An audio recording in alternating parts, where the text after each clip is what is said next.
And that was our Star-Spangled Banner before the tip-off of this Newton and Norwalk girls basketball game. We'll have girls and boys for you tonight on KNIAKRLS.com. Mike Effner along with Steve Wormerskirk, and Steve will be joining us shortly. Coming into this game, both teams in need of a win. The Norwalk girls are 4-15 overall, 2-10 in the Little Hawkeye Conference. Just 2 games left in the regular season tonight, and then on Friday against Oskaloosa. Newton is 3-16 overall, 1-11 in the Little Hawkeye Conference. And these two teams played on January 10th, and it was a good win for Norwalk on the road, 56-36. Bailey Birmingham leading the way in that one with 19 points. We'll take a look at the starting lineups for this one tonight. First for the visiting Newton Cardinals. It'll be number 10, Emily Wormager, a 5'6" senior averaging 2.2 points a game. Number 12, Sophia Reynolds, a 5'7" junior. She leads the team with 12.8 points per game and 5.4 rebounds. Number 15, Alex Garvis, a 5'6" sophomore, 2.2 points per game. Number 23, Haley Dickerson, a 5'10" sophomore, averages 2.7 a game. And number 34, Katie Horn, 5'11" senior, 5.3 points and 6.3 rebounds per game. For the Norwalk Warriors, same starters as they used the last few games. Freshman Pearl Brown, number 5, 5'5", 1 point per game right now. Number 11, Ava Carlson, also a freshman, 5'7", 2.2 points and 3.5 rebounds a game. Number 14, Avery Thomas, 5'8" sophomore, 6.6 points and 3.8 rebounds a game. The leading scorer, number 20, 5'8" sophomore, Bailey Birmingham, 18.2 points, 6.4 rebounds a game. And rounding out the starting 5 is 5'7" sophomore, Braylon Clark, 6.5 points a game, 3.6 rebounds, and 2.0 assists. Those are your starters for tonight. And quickly, now Steve has joined us, and we'll get into the Greg Young Chevrolet radio keys to the game. I wrote down a couple things, Steve. Win the turnover battle tonight. That's been a focal point lately. Take care of the basketball. I think this is a team Norwalk can apply some pressure to and win that battle. Yeah, the last meeting with Newton over at their place, they did put that pressure on in the late in that second quarter, if you remember, and they put the pressure on as far as, kind of a zone type pressure. And they landed 2-3 zone and really stifled Newton. That's where they got the lead to about 15 and then just kind of held on from there. And the second key tonight I wrote down is defend the home court. Still looking for that first home win in the Impact Center are the Norwalk girls. Got an opportunity to get a Little Hawkeye Conference sweep tonight and start to get some momentum for postseason play, which starts next week. Yeah, the last 2 games of the season has always been Newton and Oskaloosa for the longest I can remember here. So. And sometimes, that ends up being maybe a couple wins that can propel you into the tournament as a little motivation and a little extra momentum going into that tournament play. All right, well, those have been our Greg Young Chevrolet radio keys to the game. Let Greg Young Chevrolet in Norwalk go the extra mile for you with award-winning customer service, thousands of vehicles to choose from, and always here, community care. Greg Young Chevrolet in Norwalk. Those are your starting lineups, and we'll just be moments away from the opening tap here. Girl-boy double at our hand for you on KNIAKRLS.com, KNIA 3. And that boys game should be a good one later, a battle for second place in the conference. Yeah, it's they could get a tie, by a couple upsets, if Indiana gets upset a couple games here, so we'll know more later tonight. But for the most part, it's for second place. It's a big deal. They're both ranked in their respective classes, so should be a great battle tonight in the boys game. But first, we got the girls game here. Newton's got to be coming here, knowing that Norwalk has struggled a little bit, and they're looking for also to get some wins there in the conference. So it should be a really tough battle for both teams. All right, we're getting ready to tip it off. It'll be Ava Carlson tipping it for Norwalk, and we have a jump ball off the jump ball as no possession gained there. We are going to, first time I've seen this in a long time. They're going to re-tip it. They're going to re-tip it, but it's 2 different people. So now you've got Bailey Birmingham tipping up against Newton. It'll be Emily Wormiger for Newton. Birmingham wins the tap. Carlson controls it, and here comes Norwalk to start things off. Braylon Clark drove into the lane, kicked it back to Pearl Brown. Moving around the perimeter is Norwalk right now. It looks like Newton's going to come out in a zone. Now Bailey Birmingham gets the pass from Brown. Three-pointer on the way is good for Bailey Birmingham. Yeah, Newton's man-to-man, but they're playing a very so we got a blocking foul by Clark there on the press. Warriors pressed right after the made shot there by Birmingham with a little 1-2, 1-1 press, trapped in the corner, but Clark kind of pushed her out of bounds, so foul on Clark there. So now Newton does get it across the timeline. Just about 40 seconds into this one, Norwalk with the early 3-0 lead. Yeah, Warriors start out man-to-man. Birmingham sagging in the lane quite a bit there. She's looking to... Reynolds running shot in the lane, no good. Putback, though, is good. Didn't catch the... That was Wormiger. Number 12 there for them, I think. Oh, Reynolds got her own putback there, so now a 3-2 game, and then Birmingham driving down the lane and won. Yeah, a little too easy there for Birmingham. I mean, she hasn't had that easy of penetration in a few games, so she's already got 5 quick points here, ready to make it 6 on a traditional three-point play. So a good start for Bailey Birmingham. She leads the team with 18.2 a game. She's a third of the way there with a three-pointer and a three-point play. You know, every player, when they get 6 points in the first minute, they're pretty excited about what their night could be. That's some Reggie Miller style stuff there, getting 6 points that quick. Now here comes Newton breaking the pressure. Reynolds drives in the lane. Fouls on Clark. She could be. Coach Martin usually sits her down. And she will be sitting. Looks like Ellie Doolin going to check in quickly here. Yeah, that's too bad because Coach Martin she usually sits the player down if they get 2 fouls the whole half. So that's a lot of minutes for Clark to sit on the bench. They'll just have to feel it out now. They called the foul on the ground, so that no free throws. Now Reynolds posts up, knocks the defender down, and scores inside. Yeah, Doolin got pinned pretty low on that, and the ref wasn't going to let her get away with that. So Newton spots the mismatch. Now Thomas with a three-pointer on the other end for Norwalk is no good. It goes out of bounds. It'll go to Newton. Yeah, we've got a pretty experienced officiating crew here. I've seen these gentlemen here for many years, so should be a good crew tonight. A lot of experience. There's a good steal there by Doolin. Doolin just into the game, steals it, finds Thomas. Three-pointer on the way is good. Well, you don't see that very often. You get a steal in the back court right there, and she shot the 3 when she could have taken a layup. Oops, stepped out of bounds. And it's going to go to Norwalk off the turnover. So early on, the Warriors winning that turnover battle. They're getting good shots, forcing some turnovers, and they lead it early 9-4. Yes, we talked about the pressure there. They're not doing it with the zone pressure, but with the full court pressure, which they haven't done a lot this year. So, yeah, Pearl Brown is having an easy time here just handling the ball and dishing it and assisting it to Peoples. She's already got 2 assists on the night. This will be a good game for Pearl. Brown dribbles inside the arc, pulls up from about 16 feet. No good. Nice hustling rebound by Ava Carlson. Now she's tied up. Oh, that's too bad. As Reynolds kind of went over the top of her and tied her up, and this time it'll go to Newton. Yeah, Reynolds is by far their best player right now. She really turned it on the second half at Newton, kept them in the ball game. So they just got to contain her a little bit. There she goes on a run out. They get it up ahead. A shot in the lane now is put up hard off the glass. Oh, that's no good by Dickerson. Yeah, they're going to call a foul there on Thomas, I believe. Almost the same thing that happened down there. Mike happened down here. She kind of just went over the back and grabbed it. Really didn't foul her. But one ref saw it a little bit differently. So Newton inbounds it. Dickerson works into the lane. Shot up off the glass and good. So a good start for Dickerson with 6 quick points. It's 9-6 Norwalk. Or excuse me, not Dickerson, Sophia Reynolds. These are big minutes for Ellie Doolin now, so it's a good job by her. She ran the floor hard. Good pass ahead by Birmingham, and Doolin one dribble, dribbled it in, and got the foul.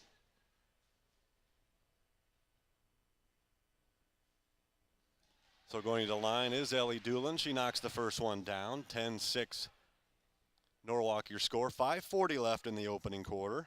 You know, and when in Norwalk, facing a team like Newton here, they've seen these girls, since 7th grade, 8th grade, and they've had great success against them. So they come in with a lot of confidence here, and it's really showing early on. Now a little high-low action there. They feed it down inside to Dickerson. Her shot was no good. Battle for the rebound. We got another jump ball. This time going to Norwalk. Yeah, Warriors just got to be strong with that. I mean, sometimes, I would tell those post players, just to get that ball and get a couple dribbles out of there quick. You don't have to take it all the way down the floor, but just clear yourself out of under the basket there so you can get a little separation. So we'll see what Norwalk can do on this possession. Birmingham gets a lane down the left side of the paint there, but her shot is no good. Rebound, Reynolds controls it. Now she has it knocked away by Pearl Brown. It'll stay with the Cardinals. Yeah, I like the pressure by the Warriors, but they can't reach right there. They've gotten 3 quick fouls. They really need to move their feet and get the good angles. There's a better job of stopping Reynolds for Newton. They use Horn up at that high post to kind of pivot the ball around, and now they're back up top with Reynolds. Yeah, they're running a two-person game, a little high-low look. Now it's stolen away. Yeah, Is that Ellie Doolin again? There, yep. Steal by Ellie Doolin. Fast break opportunity for Pearl Brown. Layup good. Yeah, good job by Pearl Brown. She was patient on that. Took the 2 nice steps at the end to gather herself. There's a steal there by the Warriors. 12-6 lead now for the Warriors as they get another turnover. See what they can do off this one. Winning that turnover battle. So far, key number 1 to the game is all Warriors. Birmingham drives in. Horn kind of blocks her shot there, but Carlson hustles down the loose ball. Again. Thomas for 3 is good. The rainbow 3. That might have hit the ceiling in the old gym. That thing was launched high in the air. Brought a little moisture with it on the way down, and the high arcing 3 by Thomas is good. She's got a pair of trays early. 15-6 Norwalk. Yeah, when your 2 leading scorers for the team are both hitting shots early, it's a good sign for the Warriors. Good steal by Pearl Brown, hustling and running down that long pass. So back come the Warriors, looking to build on this 9-point lead. They're in the half-court set now. Brown kicks it over to Doolin. Now Doolin's going to put it on the floor. Drives into the lane. Pass nearly picked off, and now it looks like it hits the sideline there as Brown retrieves it. It'll turnover, rare turnover on Norwalk so far. And we're going to have a timeout on the floor by Newton. Yeah, I don't think he was 30 seconds. Yeah, he wasn't quite ready. I think the head coach for Newton wasn't quite ready for the pressure that the Warriors had in the full court. They have not shown that. A classic 1-2-1-1 press where they just trap that first pass. Haven't showed it all year. So good mix up there by the Warriors to kind of catch them off guard. And sometimes in some games, with 8-minute quarters, it goes by quick. You get a lead by doing just one thing. It could be the difference in the whole ball game. I think, they just decided the matchup was good tonight to kind of put this full court press out there, and they've taken advantage of it so far. Newton not quite prepared and getting a lot of points off turnovers. Yeah, we talked about this the last game that I think the Warriors just got to keep mixing things up, making the other teams uncomfortable. They can't stay one-on-one with Anna Larson out. They can't stay one-on-one with everybody. So they got to mix up the defenses. And here, a little press like that'd be a great idea by the Warriors.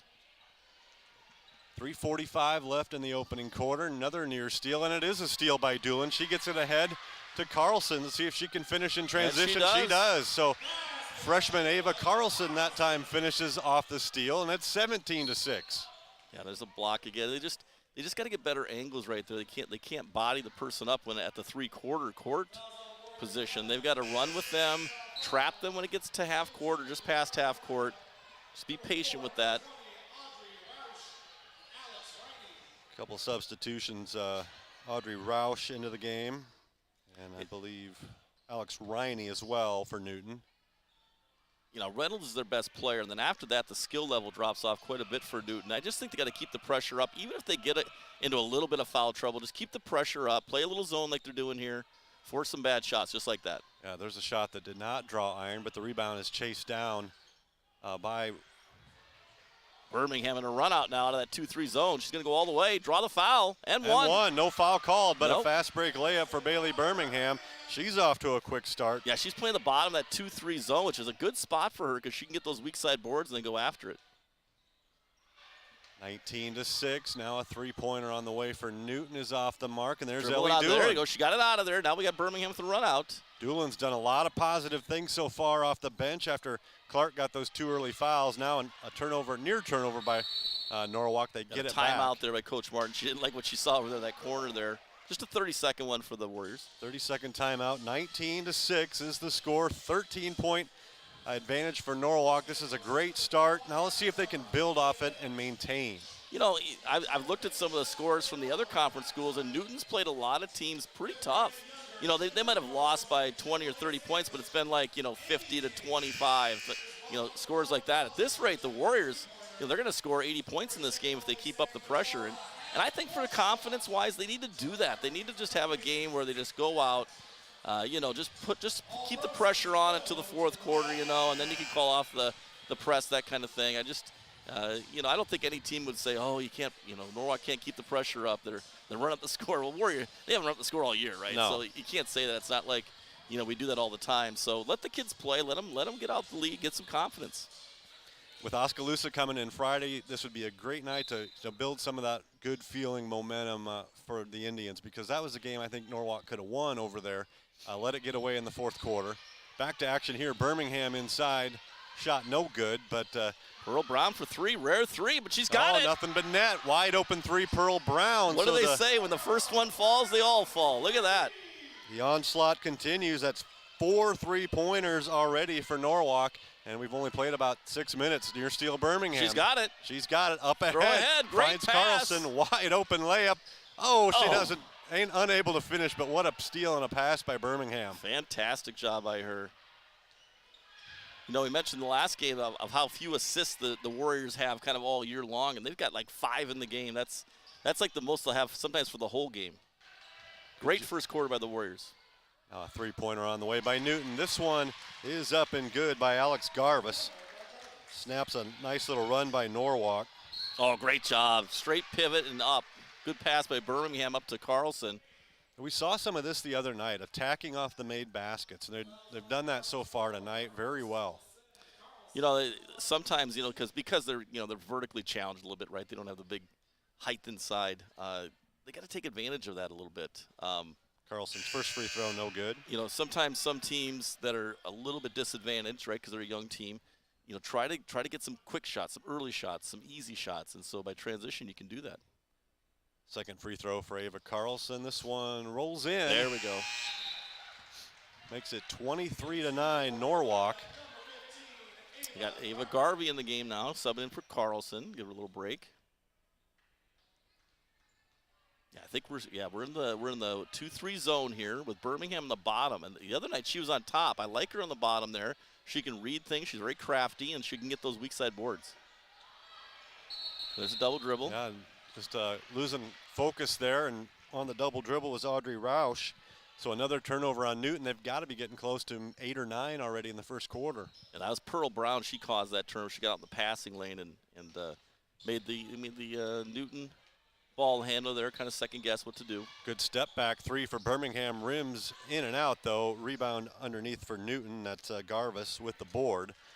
So a stop for Newton. They trail 23-9 here. About a minute left in the opening quarter. Horn gets it on the high post. They're going to call a foul from behind on Garvey. Yeah, you know, the other night when we were playing a little zone, who was it the other night we played? DCG, right? Well, it was Grinnell. Grinnell, yeah. They went high-low against us. Remember that? We went to the high post and dumped it down the low post. Newton doesn't do that. They got a high post, and then that's it. They're not really looking to go down low, not Reynolds. as well as Grinnell did. Aggressive drive into the lane by Reynolds, and they're going to call a bump on the shot. So Sophia Reynolds will go to the line. She leads Newton with 6 points so far. Yeah, she's such a good, skilled player, but she's also very unselfish. And frankly, she needs to be a little more selfish, right? She needs to kind of take it to the hole every chance she can get. I think she's got the neon green light on this team to take about as many shots as she needs. First free throw was no good by Reynolds. Second one is good. 23-10 your score. We're under a minute to go. Fantastic quarter. Probably the best, maybe one of the best quarters of the year so far for Norwalk. Another three by Thomas. Another high arcer. This time no good. Rebound in the lane by Garvis. So here comes Newton again. They'll walk it up.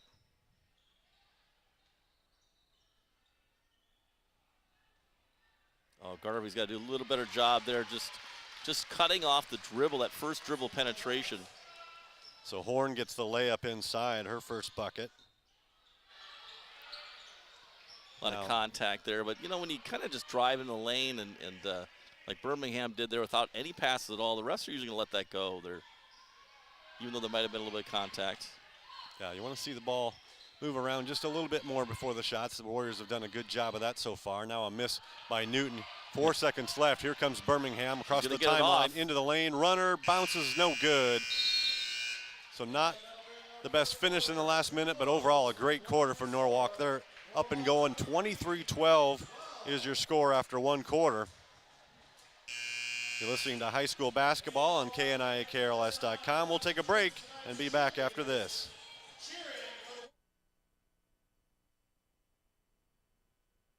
At Harvey's Automotive and Machine in Norwalk, your CarQuest Auto Parts team members are here to ensure you get the right parts the first time.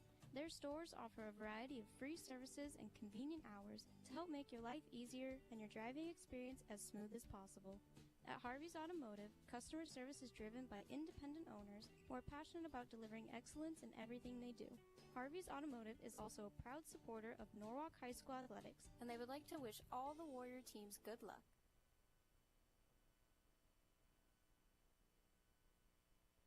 At Greg Young Chevrolet in Norwalk, your satisfaction is their top priority. Their friendly professional team is committed to helping you find the information and assistance you need at every step of the car buying and ownership journey. Combine that with their award-winning customer service, thousands of vehicles to choose from, and always here community care, you can trust the team at Greg Young Chevrolet in Norwalk will go the extra mile to ensure you drive away in the new or used vehicle that fits you. Check them out at gychevynorwalk.com or stop by the dealership at 2501 Sunset Drive in Norwalk today.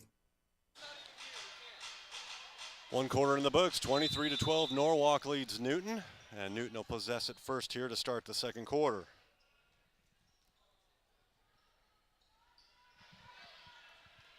Looks like Norwalk maybe back in man-to-man here to start the quarter. A miss for Newton. And here comes Birmingham. They'll look to push. Yeah, doing a good job again, running the lanes. There they got Thomas wide open in the corner again. Almost banks in the three. In and out.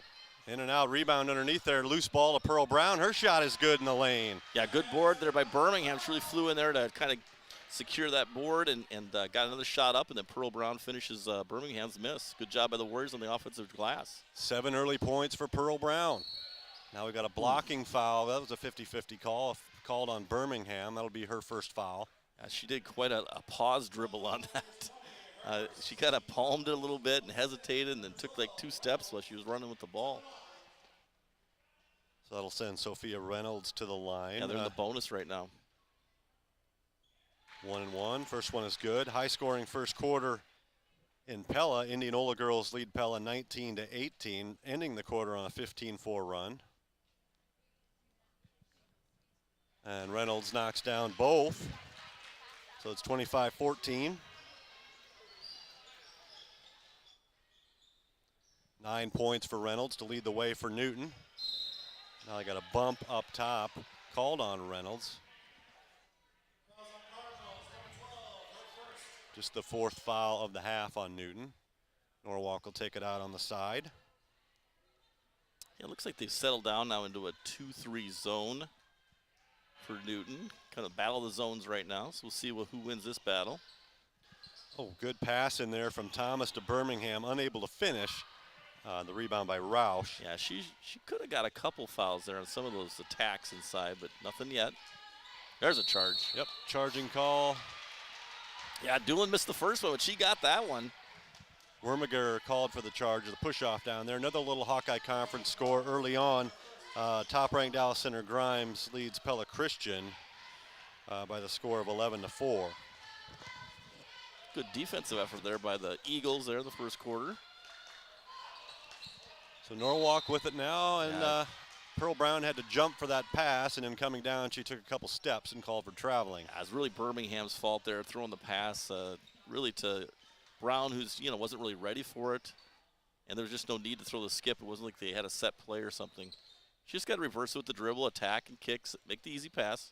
And now an unforced turnover by Newton, so both teams with an unforced turnover back-to-back. It'll go to the Warriors again, up by 11. Carlson coming back in the game here. This will help the Warriors a little bit inside. She's a good presence against that zone. They need to look for her now because she can dominate inside against the post player there for Newton. I think they're going to run some kind of high 5 out maybe. Or okay, Carlson's going inside. Now they had two players at the high post. Now Birmingham's pass is tipped, stolen away by Newton, but Thomas knocks it off. Yeah, smart move. Off the leg of Alex Riney and out of bounds, so it goes back to the Warriors. So sometimes you come up behind like that and you get a steal, you get a tip from behind and it'll tip it ahead a little bit. She actually just knocked it off the girl's leg. Thomas, another open look from the corner. Three-pointer good. Third three-pointer of the quarter for Avery Thomas, and it's 28-14 Norwalk. Thomas did a good job there, cut off the baseline. Excellent job. And when you're in, when you're in the 2-3 zone like that, you can kind of hang out up top like that and try to, after made shots or missed shots, you can try to get some steals, turnovers. Now they try to go inside to Horn. She spent a lot of time in the lane, loses the handle though, and is stolen away by Carlson. Brown up court to Doolin, just a little too high, and goes off Doolin's fingertips and out of bounds. We used to talk about that as coaches all the time, that girls sometimes will just try to tip it to themselves. We're always talking about just catch it with two hands. She could have just caught that and jump stop, but she tried to flick it down to herself. Norwalk still in their pressure there this time. Yeah, able good to for beat them, right? Even though we picked up 2 fouls there quick by Clark, they're staying with it. Not giving up on it. I think that's a good job by the coaches. Have faith in the girls. Wormiger drives to the elbow, now in trouble, kicks it back up top. Garvis into the corner for Horn. She's trapped. Now finds a teammate at the high post. The shot is no good by good Dickerson. Defensive possession by the Warriors. Contested many of the passes and contested that final shot. Now another three-pointer by Pearl Brown. Look at this. Brown's got 10 points and a couple threes already. Good assist by Birmingham that time. No spotter, her 6th game now. She's starting to feel comfortable. And both those shots were in great rhythm. That's got to be a new career high for Pearl Brown No if it wasn't already. Now a turnover. Birmingham coast to coast. Nobody there. Layup Birmingham off of the turnover, and it's 33-14. Timeout Newton. Yeah, the Newton coach, he has really good man-to-man offenses. He's got, good screening action, from block to block. He does a lot of high-low looks. He does a lot of good things for Reynolds. But, when you play a zone against him, he's got to have 5 girls that can really handle the ball, or you just can't get a good look.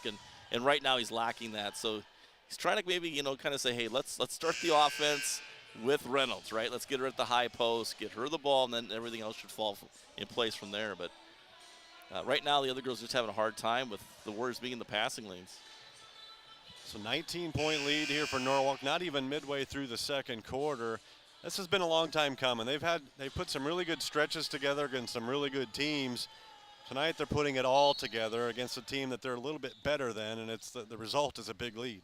Yeah, they're definitely using their abilities to bring out Newton's weaknesses, and that's a good job by the coaching staff.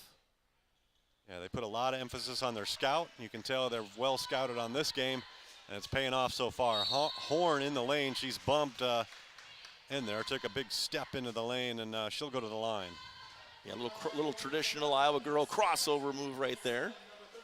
Kind of a little step in the lane, little crossover move. So Katie Horn will I go think to the free Carlson throw. picked up that foul, and she just didn't need to do that right there. She, they were in good position. Hands were up. She kind of came from the side, and bumped her. Yeah, it was going to be an off-balance shot. Right, let her shoot that ball, right? If they make a bucket, they make a bucket, but picking up extra fouls here, that's not what the Warriors need right now, not with them to be in the bonus.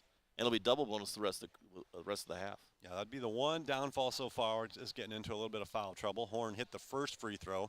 Second one is up, and that's good as well, so 33-16 now. Doolin's getting minutes here. Garvey's getting minutes. I just think they got to keep rolling with that. And if they go a little deeper in the bench, maybe to Scandrich, she can shoot the ball. She's pretty decent offensively. Just keep the pressure up, right? Just next person in for the Warriors, and don't hesitate. Just keep going. Turnover there by the Warriors. It'll go back to Newton. 4:24 left in the half. They're going to win. Start. They're going to win games in the tournament. They've got to do stuff like this. Norwalk in that 1-2-2 three-quarter court press. It's forced quite a few turnovers so far. Newton doing a little bit better job of it of late. Now they're in the half court. Three-pointer launched and just a little bit short. Shot to force there. Then you got Birmingham again on the run out. Birmingham going to look to go coast to coast. She tries to hit Brown. Yeah. It's tipped and then goes off Pearl Brown's fingertips out of bounds. So good idea, though, in transition there by Bailey. It is. It's just poor Pearl Brown. She's like 5'3", right? I mean, if you're hitting a 6'2" player coming down there, it would have been a layup, but it's just tough for her at her height to hit that cross-court pass. 5'5" on the roster, but I'm not sure if that's There's a good gonna job be by stretching a Garvey little stepping bit. in there. Excellent job. She read that perfectly. Doolin now pressuring it. Got Birmingham. Good job of passing up that three. Now drives into the lane. Shot no good. She fights for the rebound. Jump but it ball. is I think they're gonna jump ball. Yep. Yeah, eventually pulled down by Alex Riney, but she's tied up by Garvey, and it'll stay with Norwalk. So good job, a good hustle and staying with it there by Ava Garvey. Sophia Reynolds going to check back in for Newton now. Yeah, It's not quite the same team. She got Birmingham. I think, well, she's just the bottom of the zone right now. They're playing zone 2-3. Oh. Near steal off of the inbounds. Yeah, They're going to get a foul. Doolin touched it when yep. she was out of bounds there, so it'll be Newton's basketball. And they still got the press going on. A little diamond in one, now three-quarter court, which is a little safer, You just want them to make a bad pass here. And they'll just run with this. Good job, good job. Just pressure down the floor. Keep it safe. Reynolds back in there for Newton, controlling things up top. Riney in there as well, Garvis. Now Reynolds drives to the lane. May have shuffled her feet. They're going to call a blocking foul. So this will be double bonus time now for Sophia Reynolds.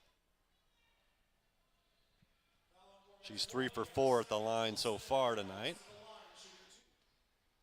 3:18 left in the half. It'll be 2 shots the rest of the way. Yeah, Doolin's got 2 fouls. Birmingham has 2 fouls. And now Clark's going to come back in with 2 fouls. I think Coach Martin's just like, you know what? I can't really run that system of 2 fouls and being out, but it's just too, they're short man, so to speak. So she's just going to roll with it. You know what? You get 5 fouls, right? So just tell them to be more smart, move your feet. Right. I think this is a good gamble, especially when you're up 15 points. Absolutely. Put Clark back in there. I mean, she's only played like a minute so far in the game. Now she right away drives into the lane, has her shot blocked by Horn, gets it back, and then she's tied up. This time, probably about our 7th jump ball of the night, and it'll go to Newton. But I think that, if I don't know what they're saying to the girls, but I think the coaching staff, just tell them, hey, you know what? Be smart now. Move your feet. You want to stay in the game, move your feet. Evie Main checks into the game for the Cardinals. Garvis bringing it up court this time. Yeah, that was a good job. That was an interesting press. The person that cut through the lane, they got out of the press and they ran with the cutters. So kept it really safe. They got no runouts. Get it to the low block for Horn, job. but good defense by Garvey and Brown down there, and the shot goes out of bounds. Yeah, they double teamed that in the post and was straight up. Did a great job, Warriors did. Pearl Brown stood her ground. Let's see him get a good shot here. A little penetration, a little easy kick 3 here. A good zone offense for the most part tonight for Norwalk. Clark They've cut off at the elbow. They've been a little impatient, Mike, several possessions, so they just need to, move it around a little bit. Birmingham thought about the 23-footer, passes it up instead. Brown's 3 this time is no good. Rebound by Newton. Evie Main with her first board. Here comes Reynolds, splits 2 defenders, pulls up from the elbow. Nice shot, but no good, and Doolin's got the board. There we go. Now Birmingham looks to push. Horn goes down. Oh, Birmingham's shot is no good. Missed so many of those. But Doolin with another rebound, doing good things in there now. Pearl Brown, open 3. Brown, wide open again. Pearl Brown. 3 threes in the first half. My goodness. 13 points for Pearl. What a half for the team and for Pearl Brown. 36-18. Her main net must be, it's Pearl, but I think she's a diamond in the rough tonight. Holy smokes. Loose ball picked up there by Newton, but Riney's layup is no good. Now Norwalk has it. Here comes Clark across the timeline. She's going to find Doolin in the corner for 3. No good. Garvey almost went in and fouled her there. That's a lot of nights that be called, but that would have been a teaching moment for the coaches. Like, you can't give them 2 free throws. It still might be. Good stop there. Good job by Clark moving her feet. Garvis kick out. There was a shove there by Reynolds. Shoved Doolin right underneath the basket on that offensive board. We're just got to be tough now. Just let them shoot the ball, block them out, get the rebound. Another 3 by Riney again. No good, an air ball. And this time Norwalk's got it. And here's Birmingham on that weak side board again. All the way, steps through. All the way in. Contact, but nothing called, but they're going to say it went off the hand of a Newton player. It'll stay with the Warriors. I think Reynolds on the ground and Birmingham have got to be saying, it's got to be some foul. Me, her, somebody? Yeah, they're going to take Birmingham out. It's probably a good decision here with 50 seconds. You know, keep her away from that third foul. They'll just have to run with it with everybody else here, but 50 seconds left. Norwalk inbounding. They get it in. Clark thinks about a three. Going to bring it back up top. Probably go 2 for 1 here. yeah, Doolin did a good job of giving an angle there for Clark on her penetration. They haven't done that a lot lately, so good job. Now a foul well away from the basket, but it'll just be the 6th team foul on Newton, so no free throws upcoming. 37.2 left in the half. New shot clock, so now you can hold basically for the last shot if you want. Yes, they could. See what I think Coach is going to let it play out. I don't see her signaling anything. Warriors have got them doubled up here, 36-18. That's some easy math for me. Yeah, Warriors average 42 points on the year. They're almost there in the first half. Now 16 on the shot clock. Pearl Brown, can she do it again? It's just short. Heat check there. Oh, she's got the ball. But she's got the rebound. Little 2-footer. Yes. Wow. 15 first half points for Pearl Brown. 7 seconds to go, and it's 38-18. Now a ill-advised shot with 4 seconds left is hard off the glass by Riney. Well, the shot clock's off right now, but that shot clock might be off permanently because they launched that into the shot clock. It banged pretty hard. Warriors have 1.7 here to do something. Birmingham's going to be guarded by Reynolds. She's going to get off a shot from beyond half court. Maybe, oh, it looked good all the way. That would have been a perfect ending to a great first half. Wow. But it's just off the back rim. But behind 15 points from freshman Pearl Brown in the first half, the Warriors lead at 38-18 at the break. Your thoughts? Well, you know, with coaches, you got a young group there, right? They've had some injuries and different starting lineups. So, you know, you don't go into a season sometimes thinking certain players will play a lot of minutes. Certain players have had to do that. Well, gosh, Pearl Brown tonight, right? Coming into her own. Coaches have got to, you know, look at that and say, hey, you know, can we get, you know, her freed up a little bit more? Because right now she's shooting a lot of confidence. So, you know, if she can hit threes, and you know, as a coach, you know, when I go look at Huddle or I go look at, you know, quick stats tomorrow, if I'm facing Norwalk, I'm like, Pearl Brown, who? Yeah. Right? Because you're looking at it and you're like, well, she's only gotten maybe 2 threes all year. So now she's got, you know, doubled that here in this first half. So fantastic job. And so I just, you just got to build off of that, right? I think they've seen some things. The zones have been good. The pressure's been good. The girls have played well in the zone. And Birmingham, to me, I love the fact that she gets the ball on those weak side boards, and she's already got it, and now she's down the floor. Yep, doing a good job of being a point forward out there and bringing those rebounds down the floor. So, by far the best all-around half of the year for the Norwalk girls. They lead 38-18, and we'll take a break now on KNIAKRLS.com. Be back to break it down a little bit more after this. Cementech in Indianola is hiring for a variety of job openings. Along with competitive pay, Cementech offers free medical insurance premiums, which means no payroll deductions. They also offer 100% employee-owned annual stock grants to build your retirement nest egg at no cost to you, as well as annual educational scholarships awarded to children of employees. Check out their job openings today at cementech.com/careers and come join the team at Cementech in Indianola. Bellflower Florist and Gifts in Norwalk is your neighborhood floral and gift shop that offers exceptional quality, service, and design for all your floral needs. Conveniently located at 2251 Sunset Drive, Suite C in Norwalk, and open Monday through Friday, 8 a.m. to 5:30 p.m. and 8 a.m. to noon on Saturdays. They are proud to serve Norwalk, Indianola, Carlisle, the surrounding communities, and Des Moines metro area.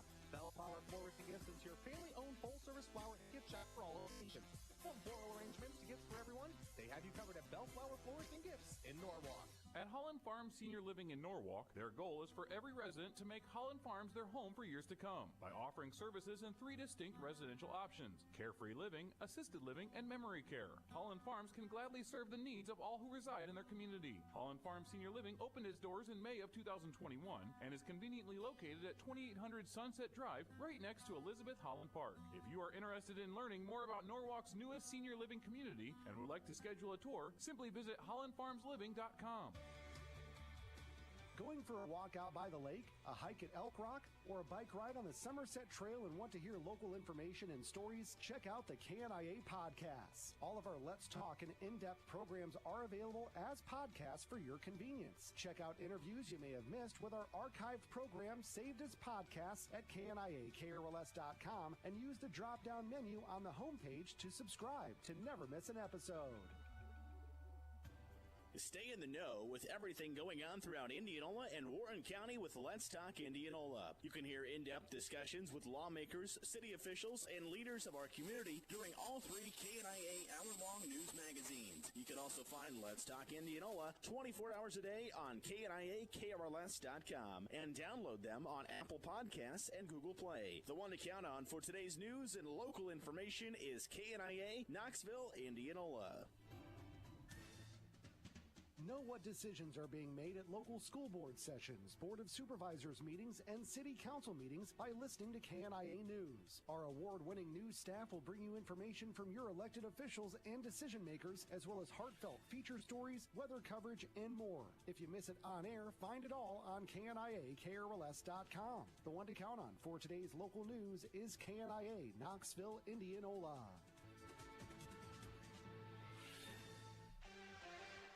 Find out what your school's coach thinks of this week's high school sports action during the Hy-Vee Radio Coaches Corner. Every Saturday morning starting at 9, hear from our local football, volleyball, and cross-country coaches on how their team did and what they have coming up. We'll take a look around the world of Indianola, Knoxville, Norwalk, Pleasantville, and Melcher Dallas sports each Saturday at 9 a.m. during the Hy-Vee Radio Coaches Corner on the one to count on for today's local sports coverage, KNIA, Knoxville, Indianola. Halftime here in Norwalk. The Warriors lead at 38-18 over Newton. You're listening to high school basketball on KNIAKRLS.com, KNIA 3. Mike Effner and Steve Wormer-Skirkin with you. And again, we said it going into the break. Best all-around half of the year for the Norwalk girls. They lead at 38-18. Last time they won by 20 points. Now they're up by 20 at half. And last time it was the third quarter when they made their big run. This time right out of the gate. Yeah, it's just a good job by the Warriors, keeping that pressure up, and they just got more and more comfortable, reading passes, stepping in front of certain lanes there. When the Newton girls would cut to the basket, they would step in front, jam that cutter, and that led to some fast break. Really they struggle in the half court, right? Even we kind of saw a little bit when they would settle down, they struggle in the half court. So they've got to keep getting out and running and getting those early shots. They were terrific in that. Yeah, it's what they do well, especially when they're forcing turnovers. Get out and go. They've hustled it down after made baskets by Newton. They've hustled it down after misses, so transition has been great. The defense has been good on both ends of the floor, so can't ask for much more so far. Look at a couple other scores from around the Little Hawkeye Conference. Girls scores at halftime. The Pella Dutch lead Indianola 34-26. That's a big battle there, a couple of state-ranked teams. And then Dallas Center Grimes, it was kind of close after one, but DCG started forcing turnovers, and now they lead Pella Christian at the half, 29-9. Here again, it's 38-18 Norwalk over Newton, and we'll take a look at the halftime scoring. 7 3-pointers in the first half for Norwalk, 3 of those by Pearl Brown, 3 of those by Avery Thomas, and Pearl Brown leads the way with 15 points. She's done it inside and outside. She's got that nice soft touch from about 5 or 6 feet, and when she gets open from 3, she can knock those down too. Yeah, I got her with 2 assists then also on the night, and going to the game, she scored 13 total for the whole year, so she's matched that and then some. That's good to see. Now, Bailey Birmingham has 10 points, so she's on pace to get her average or maybe go over it. 9 points for Avery Thomas on those 3-pointers. And then Ava Carlson has 3 points and 1 point for Ellie Dooland at the free throw line. For Newton, the clear leader there is Sophia Reynolds. The offense kind of runs through her. She's got 11 points at halftime, just a couple short of her season average. Katie Horn with 4 points down inside, and then Alex Garvis hit a 3 for her only points of the game. Norwalk led 23-12 after one quarter. They outscored Newton 15-6 in the second quarter, making it 38-18 at the half. We'll take another break here on KNIAKRLS.com. Be back with the second half after this. At Greg Young Chevrolet in Norwalk, your satisfaction is their top priority. Their friendly professional team is committed to helping you find the information and assistance you need at every step of the car buying and ownership journey. Combine that with their award-winning customer service, thousands of vehicles to choose from, and always here community care, you can trust the team at Greg Young Chevrolet in Norwalk will go the extra mile to ensure you drive away in the new or used vehicle that fits you. Check them out at gychevynorwalk.com or stop by the dealership at 2501 Sunset Drive in Norwalk today. Remax Precision of Norwalk is ready to help lead the search for your next home. Remax Precision is a premier upscale real estate firm specializing in new construction, residential, and commercial real estate in central Iowa. Their mission is to provide a better type of service for both the realtor and clientele through the use of technology, agent experience, and exceptional market knowledge. Contact Remax Precision today at 515-201-4203. Remax Precision of Norwalk is also a proud supporter of Norwalk High School athletics, and they want to wish the Warrior student athletes and teams an outstanding school year. Unity Point Clinic Norwalk provides family medicine for people of all ages in Norwalk and the surrounding area. Conveniently located at 801 Colonial Circle and open Monday through Thursday 7:30 to 5:30 and Fridays 7:30 to 5, Unity Point Clinic Norwalk can provide a variety of services for your physical, emotional, and mental health needs, such as routine checkups, immunizations, annual physical exams, and other preventative care. When it comes to your health, trust the professionals at Unity Point Clinic in Norwalk. Find out what your school's coach thinks of this week's high school sports action during the Hy-Vee Radio Coaches Corner. Every Saturday morning starting at 9, hear from our local football, volleyball, and cross-country coaches on how their team did and what they have coming up. We'll take a look around the world of Indianola, Knoxville, Norwalk, Pleasantville, and Melcher Dallas sports each Saturday at 9 a.m. during the Hy-Vee Radio Coaches Corner on the one to count on for today's local sports coverage, KNIA, Knoxville, Indianola. Know what decisions are being made at local school board sessions, Board of Supervisors meetings, and City Council meetings by listening to KNIA News. Our award-winning news staff will bring you information from your elected officials and decision makers, as well as heartfelt feature stories, weather coverage, and more. If you miss it on air, find it all on KNIAKRLS.com. The one to count on for today's local news is KNIA Knoxville, Indianola. Ready for the second half here in Norwalk at the shiny new Norwalk Physical Education and Competition Center. The host Warriors lead it at the half, 38-18 over the Newton girls. And we'll see if they can put together a strong second half as well. Norwalk will get the ball first. Yep. Clark's run the point right here. A straight man-to-man by Newton. Yeah, Newton played a lot of zone in the first half, now in man.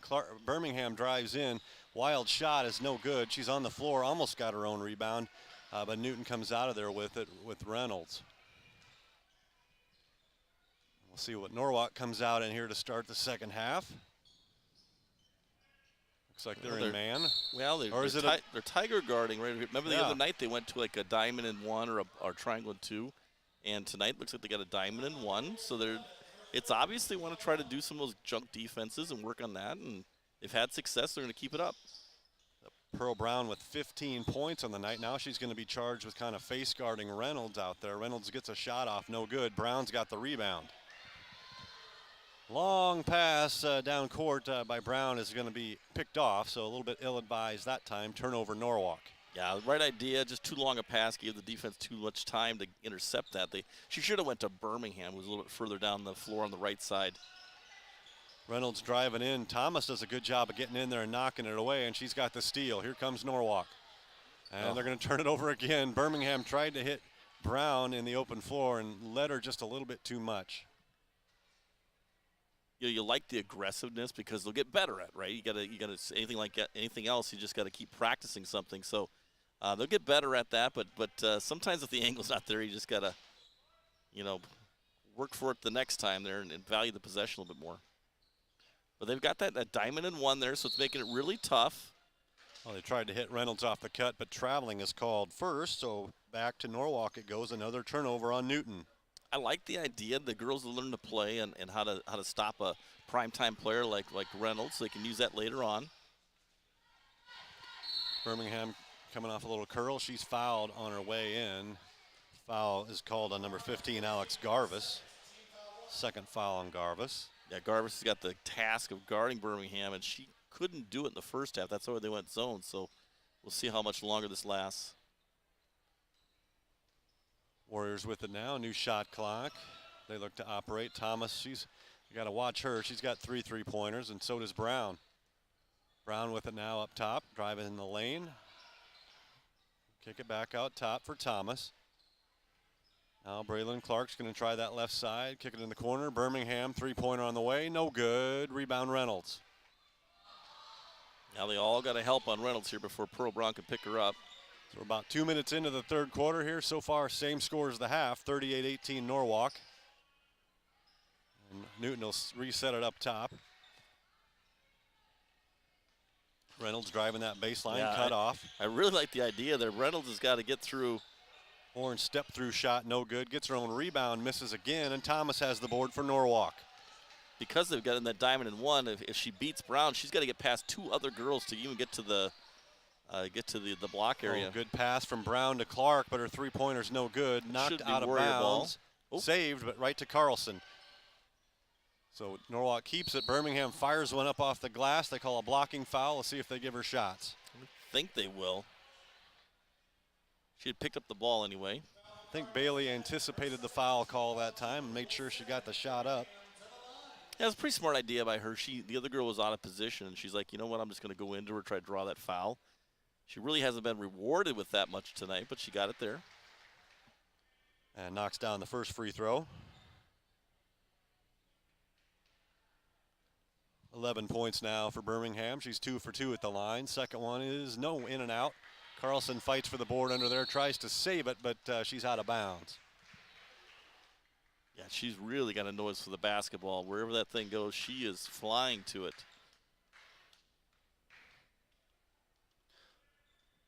Yeah, the Warriors are not pressing now, which they might be happy with the 21-point lead, but I like to just keep working. I think that's how they get their points. Reynolds' 17-foot pull-up is no good. Battle in the lane for the board. Pearl Brown's got her mitts on it, and it's a jump ball. So we've had 1 point so far here in the second half, about 3 minutes in. We'll see if Norwalk can continue without pressing to, find ways to keep these putting points on the board. Well, yeah. Without pressing, then they got to get those rebounds and really, take off out there and get the ball down the sideline, get the fast break going. Horn at the high post, can't find anything down low. Gets it back to Reynolds up top. She's cut off by Clark. Set a lot of screens for Reynolds out there. Do. Now a 3-pointer on the way is no good by Garvis. Another battle for the board. It goes out of bounds, and it will go to Norwalk. Horn let it go, thinking it was going to be Newton ball, but the officials give it to the Warriors. Yeah, you can't count on the officials. You got to grab it yourself. She made a bad decision there for Newton. She could have grabbed that. Clark brings it down for Norwalk. They swing it around back up top to Birmingham. She's going to put a 3 on the way, in and out, and it's rebounded by Newton. Yeah, I don't like to see her hunt for a shot so much like that. But Garvis's pass to Reynolds, Wormager's pass for Reynolds gets away, and it's a turnover on Newton. That's when you're up 21. You really want to kind of work it a little bit, try to get a good shot. Maybe go inside. They haven't gone inside much. Throw it in there, maybe get a return pass, cut to the basket. So we'll see what Norwalk can do now in the half court. Just 1 point so far. Clark driving in there, has her shot blocked that time by Horn. So they'll reset it underneath the basket. It's a little different set there by the Warriors. We went with the double high post set, trying to get some screens up top, but they actually just fed the post and got a little handoff. Worked out pretty well. Oh. Yeah, this time the inbounds is stolen away by Reynolds, and she's going to have basically an uncontested layup and just gets it to fall in. So transition basket for Reynolds that time. 13 now for Reynolds. 39-20 is Norwalk's lead. Chance to work on some new things here with this kind of lead. Clark drives in, gets a little bump. That's a good job. We saw it the other night where she's starting to develop a little bit of jump shot in there from about 6 feet. So Clark's first basket of the night on the nice little pull up there with the left hand off the glass. It's back to a 21-point lead. Now a 3-pointer on the way by Wormager from the corner, no good. Good job by Brown blocking out Reynolds there, drew the foul on her. Reynolds over the back. Yeah, Brown's going to be a good one. She can knock down threes like that. She'll harass you on defense, and she'll stick her nose in the lane as well. Yeah, she's just getting more and more confident, feeling, just watching her, she's more comfortable. Every minute she's out there. This time Clark loses the handle, kicks it back to Thomas. Three-pointer on the way, no good. Horn with a board for the Cardinals.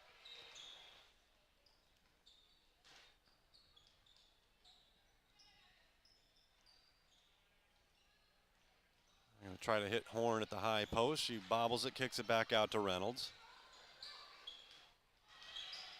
Reynolds is cut off by Garvey. Good help. And a good defensive possession for Norwalk here. Just 9 on the shot clock. Reynolds bumped in the jaw. That's all right.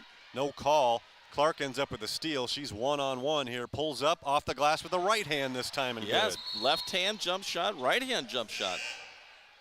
So a good stretch of play for Braylon Clark, who missed a lot of the first half with 2 fouls. Reynolds is shaken up. They're going to call a little timeout here to see if she's okay. She's going to go to the bench. Yeah, I think she got kind of a hand on the face there, maybe, hit her contacts if she's got contacts, definitely in the eye area. Alex Riney checks in for Newton. It'll be Newton ball, 43-20 is your score. Norwalk leads the Cardinals, 2:45 left in the third quarter.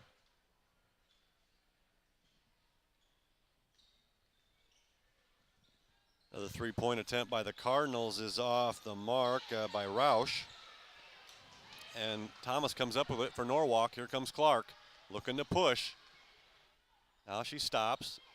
Almost went up and under there. Would have been a good move. Thomas with it. Hands it off to Birmingham. She's down the lane. Left-handed layup is good. 13 now for Birmingham. Yeah, good attack by her on that. It was really caused by Clark getting deep penetration. They had to collapse on her. Little runner in the lane by Riney is no good. Goes out of bounds. It'll go to the Warriors. Biggest lead of the night, 25 points, 45-20 Warriors. Down to 2 minutes, a fast-moving third quarter.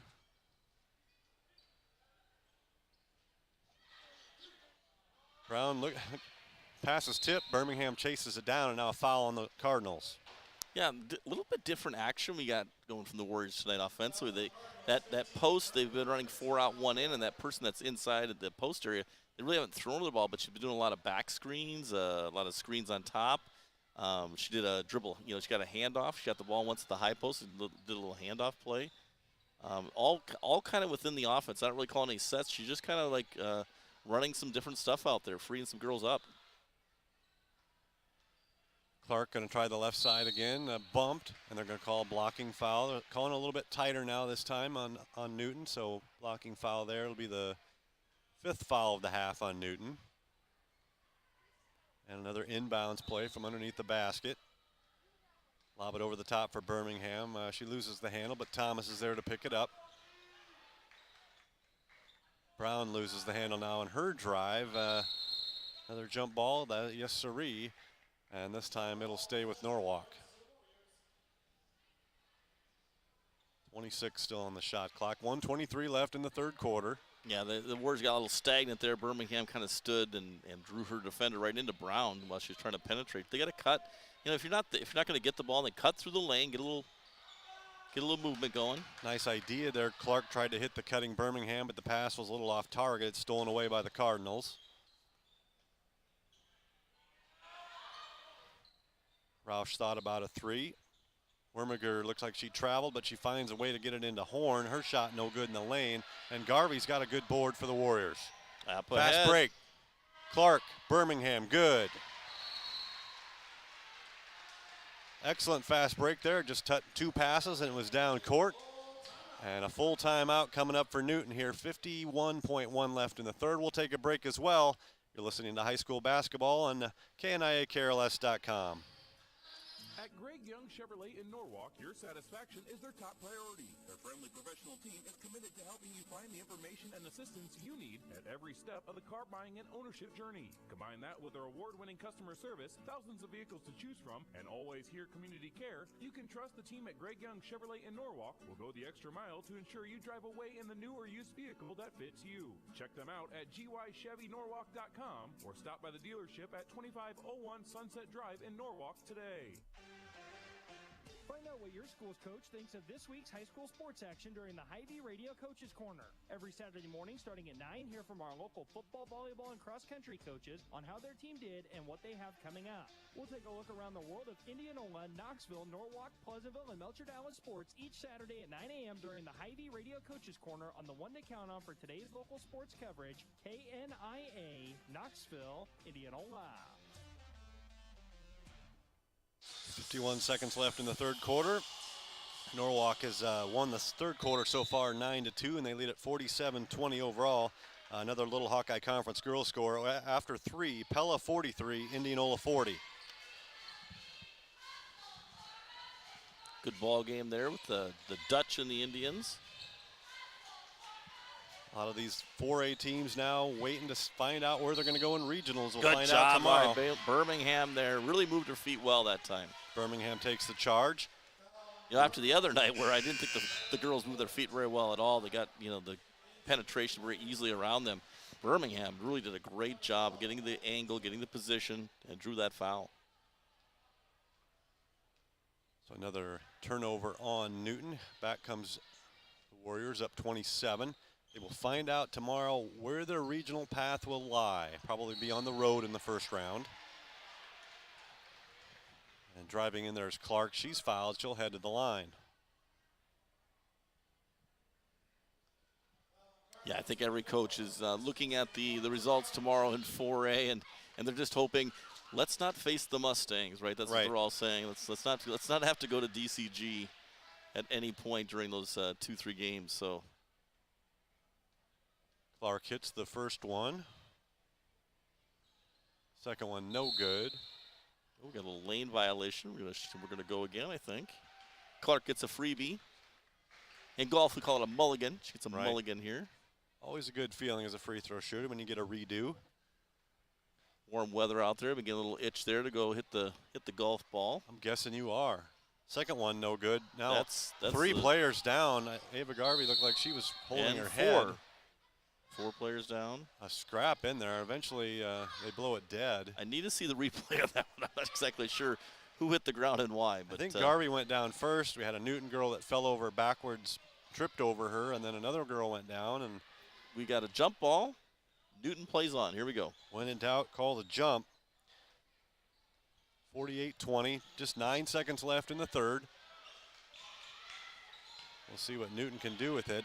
A long 2-pointer on the way by Garvis, no good. Put back at the horn by Horn is no good as well. So a little lower scoring quarter that time, but still much in favor of Norwalk. They lead at 48-20. We'll take another break here on KNIA KRLS and be back right after this. Know what decisions are being made at local school board sessions, Board of Supervisors meetings, and City Council meetings by listening to KNIA News. Our award-winning news staff will bring you information from your elected officials and decision makers, as well as heartfelt feature stories, weather coverage, and more. If you miss it on air, find it all on KNIAKRLS.com. The one to count on for today's local news is KNIA Knoxville, Indianola. Stay in the know with everything going on throughout Indianola and Warren County with Let's Talk Indianola. You can hear in-depth discussions with lawmakers, city officials, and leaders of our community during all 3 KNIA hour-long news magazines. You can also find Let's Talk Indianola 24 hours a day on KNIAKRLS.com and download them on Apple Podcasts and Google Play. The one to count on for today's news and local information is KNIA Knoxville, Indianola. And we go to the fourth quarter here in Norwalk. The Norwalk girls lead Newton 48-20, outscoring them 23-12, 15-6, and now 10-2. So the scores just keep going down for both teams. But a great start tonight for Norwalk has led to this comfortable 28-point lead. We'll see if they can even get a running clock before it's over. Yeah, I mean, good defensive effort by the Warriors in that third quarter, holding to 2 points. So they got to be excited about that from a coaching staff. Now Birmingham with a drive down the lane to start the fourth. Her left-handed shot is good. She finally gets one to drop there. She's been close all night on that kind of running scoop left-handed layup. 17 points now for Birmingham. She takes the team lead. Three-pointer on the way, no good. It's chased down by Reynolds for Newton. Now Clark is guarding. Good job by Clark. She's really working hard to get the angle. She got it again. Forced a bad shot. Reynolds unable to finish. Ava Carlson in there for the rebound. Here comes the Warriors. Doolin's got to find the open girl down the floor. Had Birmingham down the right side, just missed her. So they'll reset in the half court. Clark crossover dribble, left-handed shot. Got it blocked by Reynolds. It'll stay with Norwalk. Yeah, she didn't shy away, though. We've seen her before where she maybe kind of shies away a little from the contact. She did not shy away. That's a great sign for the Warriors. She tried to go right through her. If you want to look towards the future, you know, if Anna Larson gets healed up here in the offseason, put her back with this group next year, they're going to have a lot of growth. I think we'll see big improvements in the win column next year for Norwalk. Well, this is the style they want to play, and they've got some classes coming up where they've got some athletes that are a lot like a Birmingham and Clark, so that can handle the ball and penetrate and attack. Off the inbounds, Birmingham fouled. Yeah, that's a good little play there for the Warriors to get a quick shot. She'll get two free throws for Birmingham.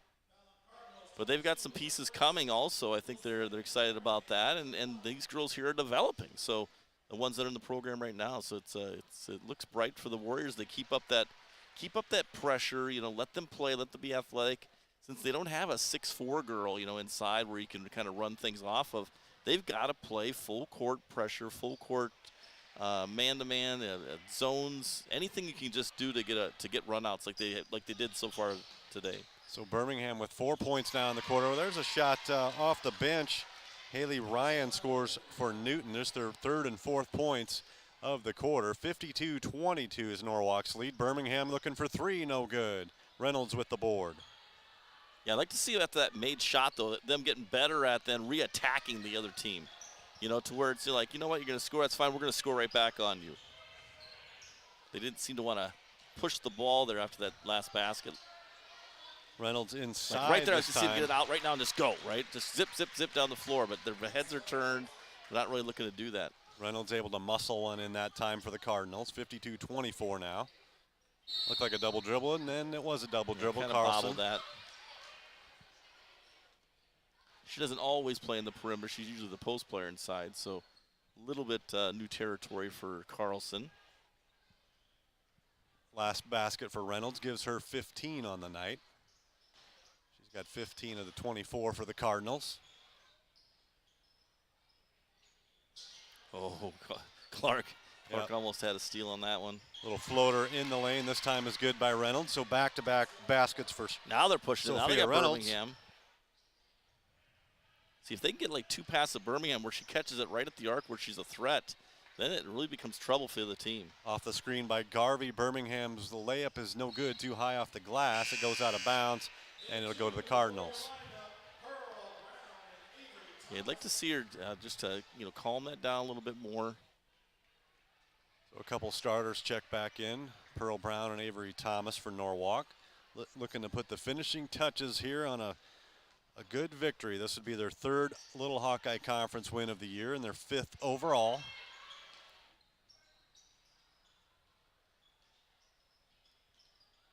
Good defense inside by Birmingham to cut off that drive by Evie Main. Now a three-pointer on the way. Good job by Pearl Brown. Really nice job in the blockout. Yes, excellent blockout. Over the back is called, and she's going to be rewarded with the 1-and-1. Yep, that's how you do it, right? You do things correct in basketball, and it always works out for you. So good job by Pearl Brown. I was watching the whole time. Right when that shot went up, she turned and looked, found her defender, kept her on the back the whole way, slid a little bit. You don't have to block out long in basketball. Right. It's like a second and a half maybe, and the ball's coming down at you. So she banks in the 1-and-1. Hey, it's her night, right? 16 now for Pearl Brown. We'll see if she can catch Bailey Birmingham for high score on the night before it's all said and done. You know, that City State Bank is right in the background right there. That might have confused her. Like she's thinking maybe she should bank it in then. This one off the back rim and no good. Birmingham's wow, putback is good. Boy, she went high up there and retrieved that. Oh, Birmingham must have heard me. She's up to 22 now. She's got 6 more than Pearl. Back on the other end, little jump shot from the baseline is no good by Haley Ryan. Turn around, Carlson. Here it comes. Birmingham looking to go coast to coast. Draws a little contact. Yeah, she's going to get some more free throws and here. She'll go back to the line as Reynolds commits the foul. 4th foul on Reynolds. And Birmingham goes to the line for 2. 4:56 left in this one. First one up and good for Birmingham.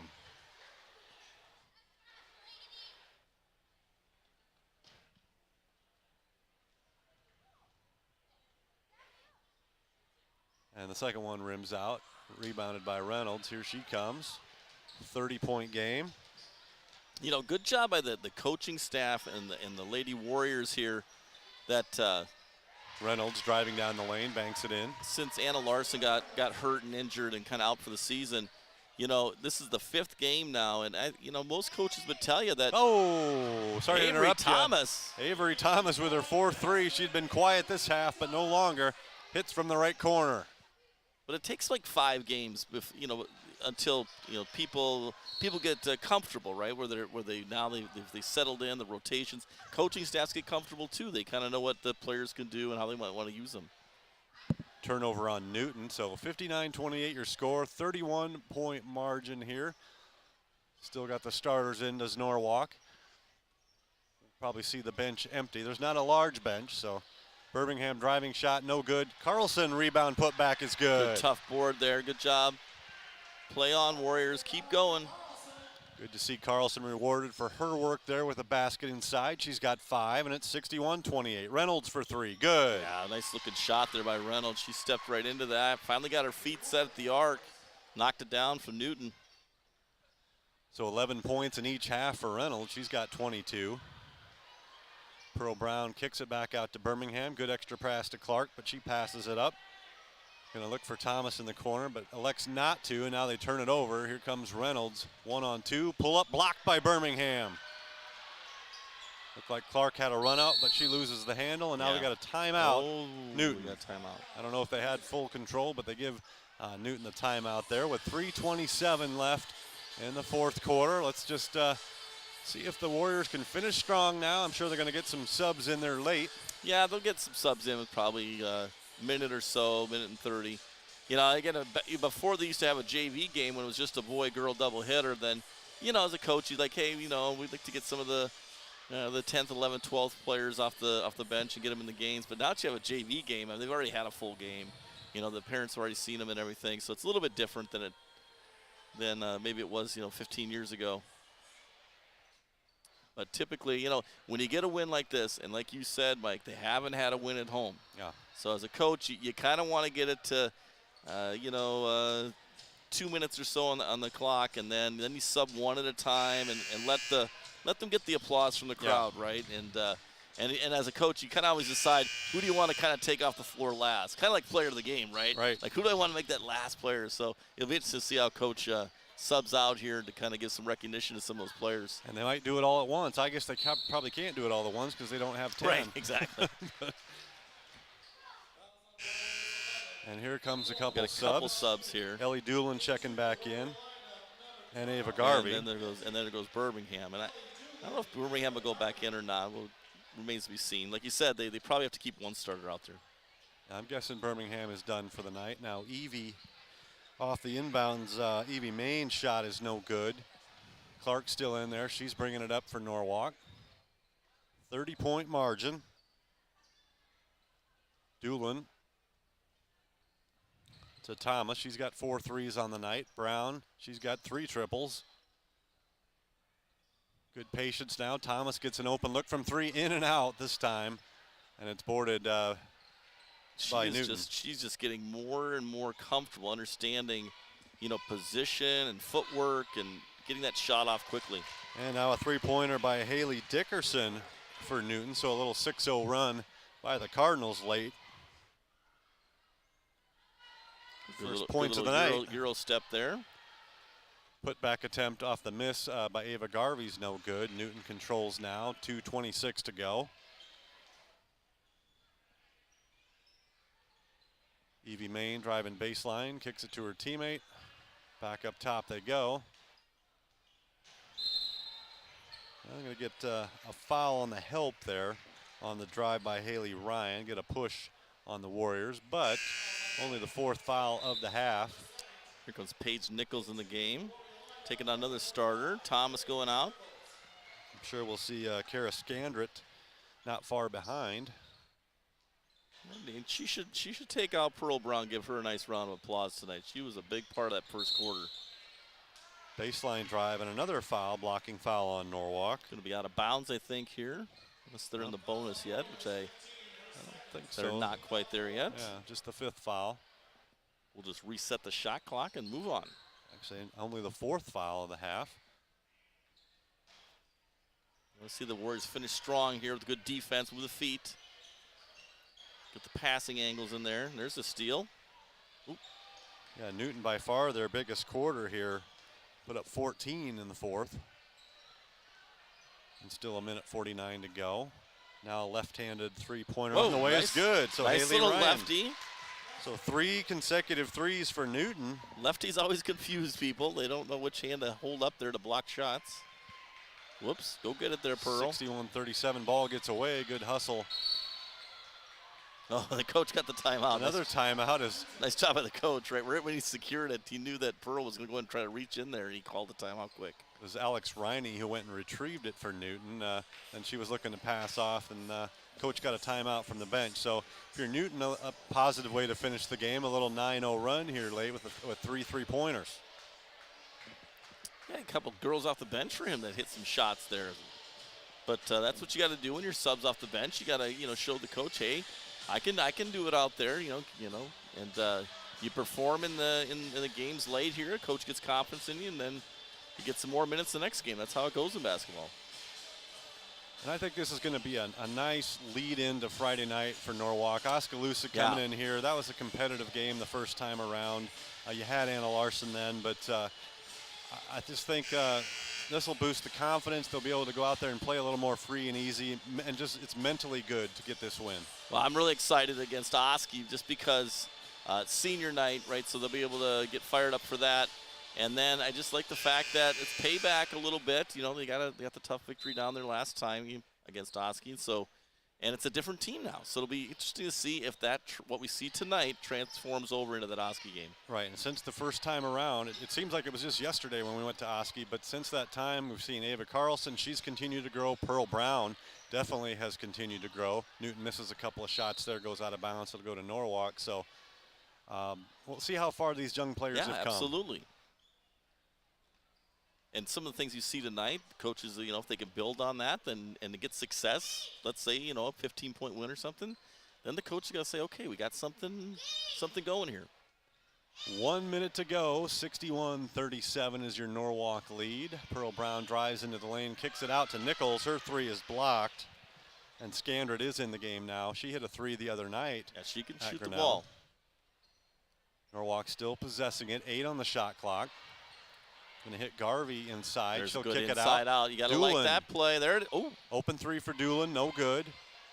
But it's chased down in the corner. Paige Nichols runs that ball down. Doolin thinks about another 3. Now she's going to drive in, kick it to Brown. Brown going to go in all the way. Can't quite finish, though. Shot is blocked. And with 24 seconds to go, Newton will have it. Good job by the Warriors. Good block there by Newton. Another 3-pointer on the way. Can they make it 4 in a row? No, that one is no good by Dickerson. Pearl Brown's got another board.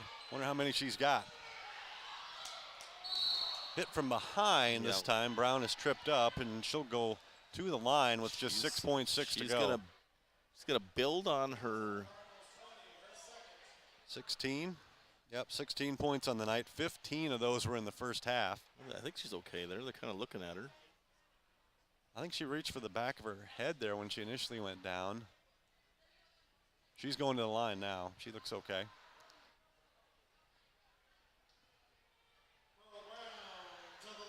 Yeah, she didn't hit her head. She kind of just got kind of like a little whiplash kind of thing there.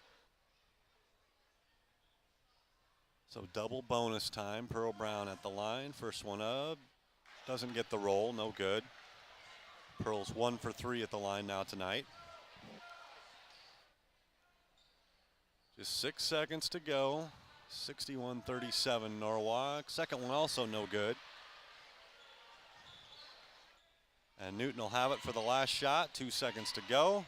They're going to get a three-pointer off at the horn. It's well short by Haley Ryan, and that'll do it. I might say the best win of the season for Norwalk, or the most well-rounded. At one point led by 33 points in the fourth quarter. They end up defeating the Newton Cardinals 61-38 or 37. And they'll run the record to 5-15 overall, 3-10 in the Little Hawkeye Conference. Newton falls to 3-17 overall and 1-12 in the Little Hawkeye. So we'll take a break here on KNIAKRLS.com. We'll be back with the final point tallies.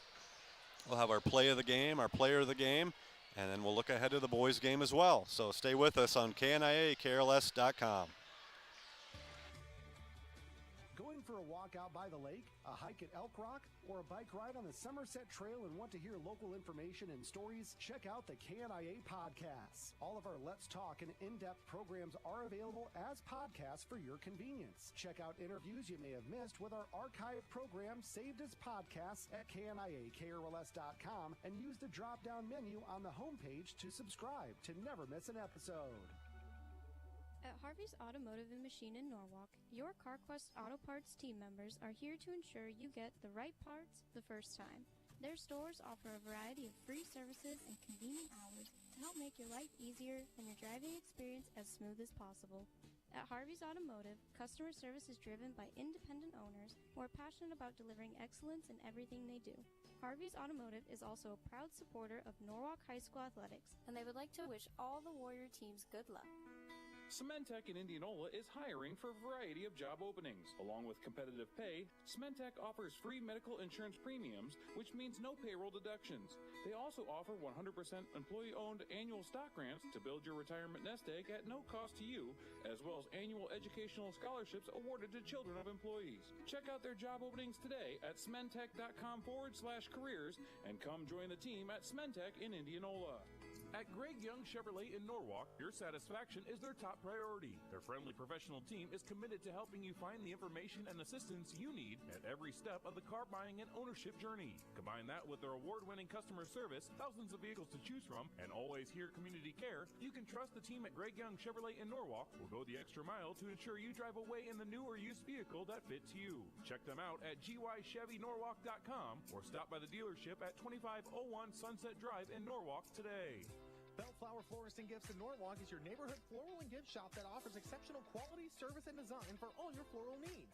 Conveniently located at 2251 Sunset Drive, Suite C in Norwalk, and open Monday through Friday, 8 a.m. to 5:30 p.m. and 8 a.m. to noon on Saturdays. They are proud to serve Norwalk, Indianola, Carlisle, the surrounding communities, and Des Moines metro area. Bellflower Florist and Gifts is your family-owned full-service flower and gift shop for all occasions.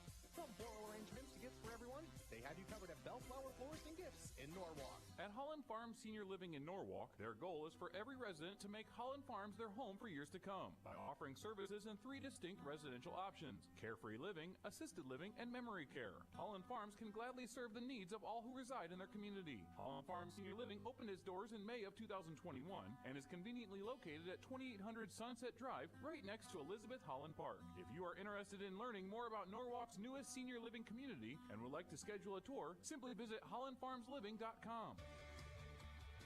Going for a walk out by the lake, a hike at Elk Rock, or a bike ride on the Somerset Trail and want to hear local information and stories? Check out the KNIA podcasts. All of our Let's Talk and in-depth programs are available as podcasts for your convenience. Check out interviews you may have missed with our archived program saved as podcasts at KNIAKRLS.com and use the drop-down menu on the homepage to subscribe to never miss an episode.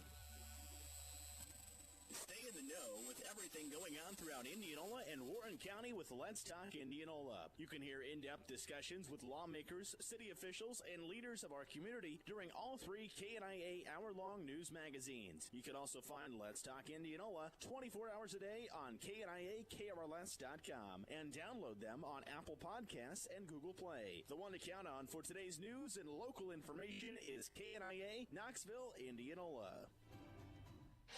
Welcome back to Norwalk. Final score of the girls' game was Norwalk 61, Newton 37. We'll take a look at a few other final scores that have come in from the conference. Pella holds on to defeat Indianola 53-50. Indianola missed 2 threes at the end that could have tied that one up. And also DCG, wow, really turns on the defense tonight. 49-17 over Pella Christian, forcing 21 Eagle turnovers. Those are the only scores we have for you so far. Again, here's 61-37 Norwalk, and we'll take a look at the final scoring in this one as Norwalk completes the season sweep of the Cardinals. Leading the way for Norwalk with 22 points tonight was Bailey Birmingham. We've got 16, a career-high 16 for Pearl Brown. She had 15 of those in the first half. 5 points for Ava Carlson. We had 12 for Avery Thomas on 4 three-pointers. 5 for Braylon Clark. And 1 point for Ellie Doolin. That'll round it out for Norwalk. For Newton, junior Sophia Reynolds leads the way with 22. She had 11 in each half. 4 points for Katie Horn. 3 apiece for Haley Dickerson, Alex Garvis, and Audrey Roush. Those were all on three-pointers. And Haley Ryan had 2 points to round it out. Again, Norwalk improves to 5-15 overall, 3-10 in the Little Hawkeye. Newton found 3-17 overall and 1-12 in the conference. Now it's time for our Greg Young Chevrolet radio key play and player of the game. And the key play was just a stretch of plays early in this one. Bailey Birmingham doing a good job of turning defensive rebounds into fast breaks by pushing the tempo. Yeah, they were playing a zone at that point, and she was really getting that weak side board on the bottom of the 2-3 zone, and we saw it the other night when I saw it in practice when I was watching a little bit, where they were working on pushing the ball on the floor, and boy, they did a great job tonight in that first quarter. And now our player of the game tonight. Now Bailey Birmingham did lead the way with 22 points, but I think our player of the game tonight has got to be freshman Pearl Brown. She had 15 points in the first half, and that's really when the game was won. She knocked down 3 three-pointers in that stretch, scored some shots in the lane as well, was active rebounding. We saw some really good box outs from her, and then defensively as well. Yeah, she's really coming into her own. You know, I had her last year in 8th grade basketball, and she was about 2-3 inches shorter than she is now, and she wasn't strong enough to even almost even shoot a three-pointer, right? But boy, tonight the rhythm that she had, right? She'd catch it and she'd catch it low, and she would all in one motion go up, and it was just beautiful thing to watch. And I hadn't seen that from her. Last year in 8th grade and this year she looked a little bit nervous that she didn't want to shoot the three. We saw that early on tonight. Kudos to her and the coaches and just everybody's been working with her to get her ready to go.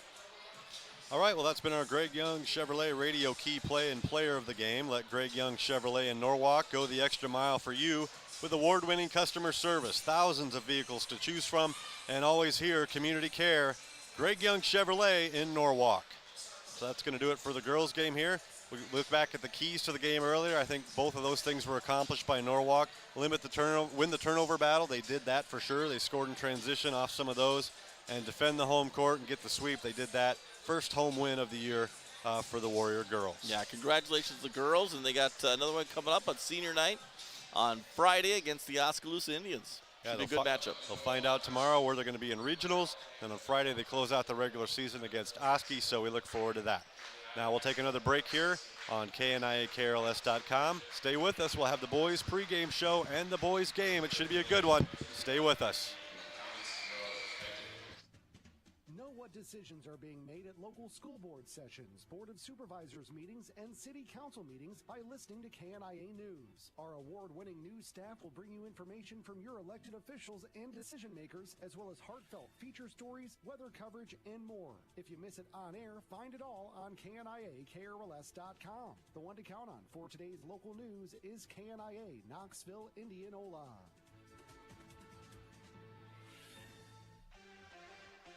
Find out what your school's coach thinks of this week's high school sports action during the Hy-Vee Radio Coaches Corner. Every Saturday morning starting at 9, hear from our local football, volleyball, and cross-country coaches on how their team did and what they have coming up. We'll take a look around the world of Indianola, Knoxville, Norwalk, Pleasantville, and Melcher Dallas sports each Saturday at 9 a.m. during the Hy-Vee Radio Coaches Corner on the one to count on for today's local sports coverage, KNIA, Knoxville, Indianola.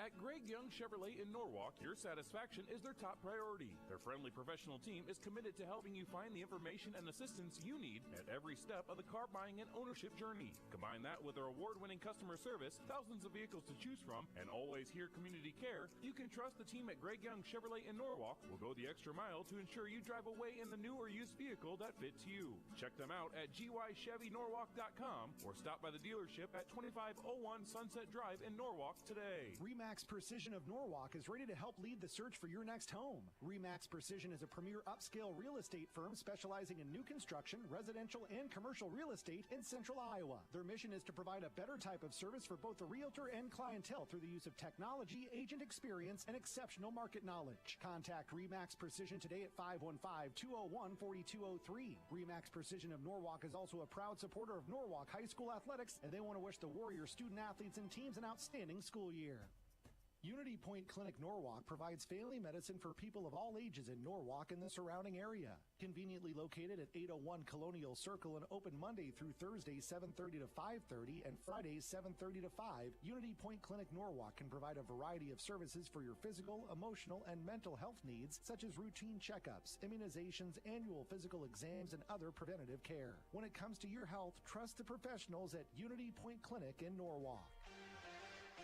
Find out what your school's coach thinks of this week's high school sports action during the Hy-Vee Radio Coaches Corner. Every Saturday morning starting at 9, hear from our local football, volleyball, and cross-country coaches on how their team did and what they have coming up. We'll take a look around the world of Indianola, Knoxville, Norwalk, Pleasantville, and Melcher Dallas sports each Saturday at 9 a.m. during the Hy-Vee Radio Coaches Corner on the one to count on for today's local sports coverage, KNIA, Knoxville, Indianola. Know what decisions are being made at local school board sessions, Board of Supervisors meetings, and City Council meetings by listening to KNIA News. Our award-winning news staff will bring you information from your elected officials and decision makers, as well as heartfelt feature stories, weather coverage, and more. If you miss it on air, find it all on KNIA-KRLS.com. The one to count on for today's local news is KNIA, Knoxville, Indianola. At Greg Young Chevrolet in Norwalk, your satisfaction is their top priority. Their friendly professional team is committed to helping you find the information and assistance you need at every step of the car buying and ownership journey. Combine that with their award-winning customer service, thousands of vehicles to choose from, and always here community care, you can trust the team at Greg Young Chevrolet in Norwalk will go the extra mile to ensure you drive away in the new or used vehicle that fits you. Check them out at gychevynorwalk.com or stop by the dealership at 2501 Sunset Drive in Norwalk today.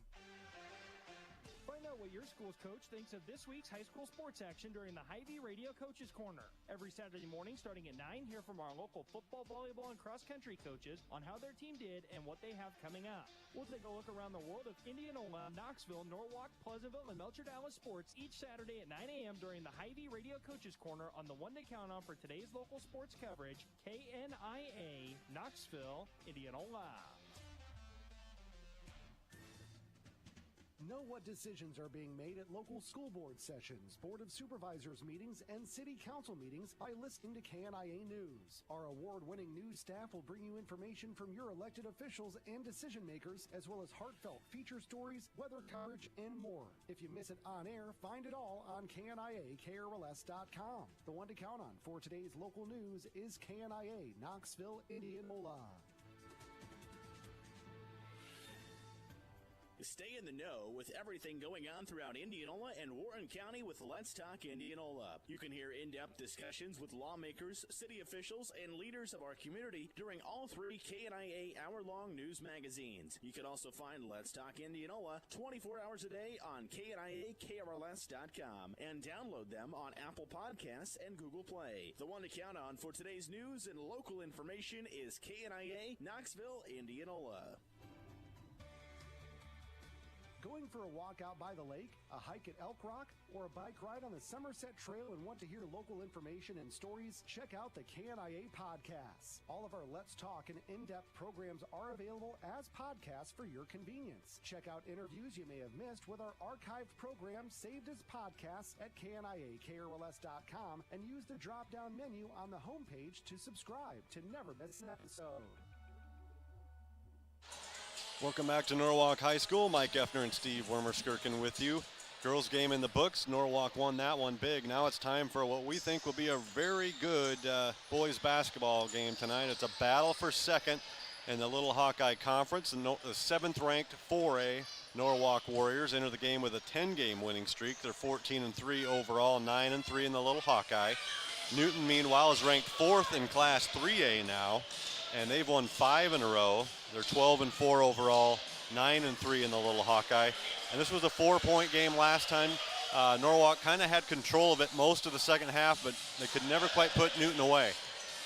Yeah, it was a great game last time. I don't see any difference here. They're almost the same team. They've got 3 or 4 good scorers. They play hard defense, fundamentally sound, well coached. It's just going to come down to buckets tonight. Well, we'll go right into our Greg Young Chevrolet radio keys to the game for Norwalk in this one. Number one, I think it's going to be a physical game tonight. Newton's always a physical, tough-minded team. So one thing will be win that physicality battle while also staying out of foul trouble. Yeah, the physicality part is big here. The Warriors, we saw the other night where they weren't playing, really, really hard, intense defense, and then they turned it on. And we talked to Coach Pelzer in that game in the second half. He talked about that. He said, "Hey, we just didn't play good defense, and all of a sudden they did, and it was a thing of beauty." So they've got to keep that up for all 32 minutes tonight, and I think the team that does that is going to come out the victor.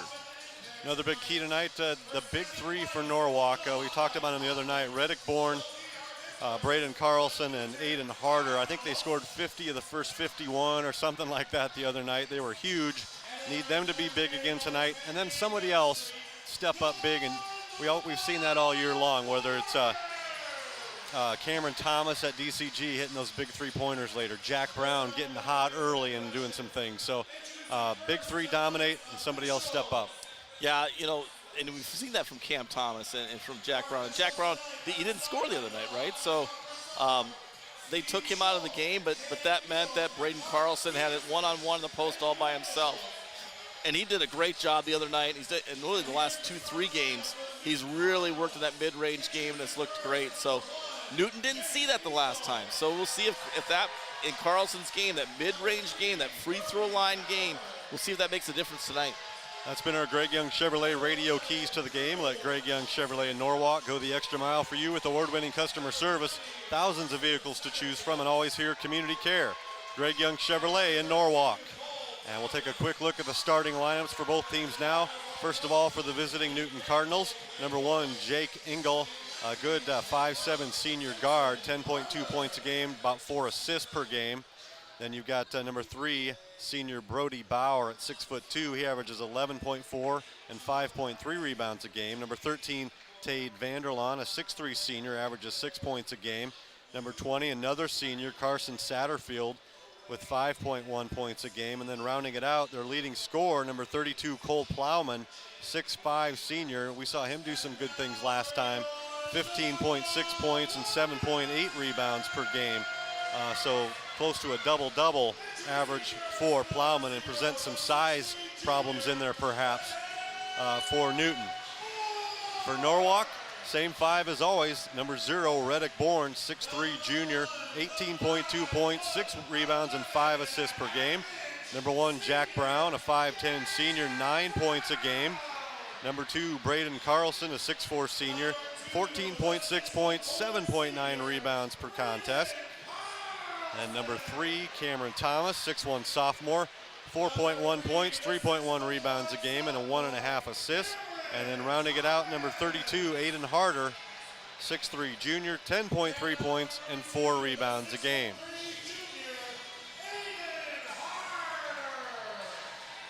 I don't know about you, but last time I was pretty impressed with the point guard for Newton, the Engel kid. He can do a lot of things. Yeah, Engel's a little scutterbug out there, right? He plays, he's about 5'9", but boy, he plays a lot bigger than that. He can jump out of the gym, and he just controls everything from an offensive and defensive standpoint for Newton.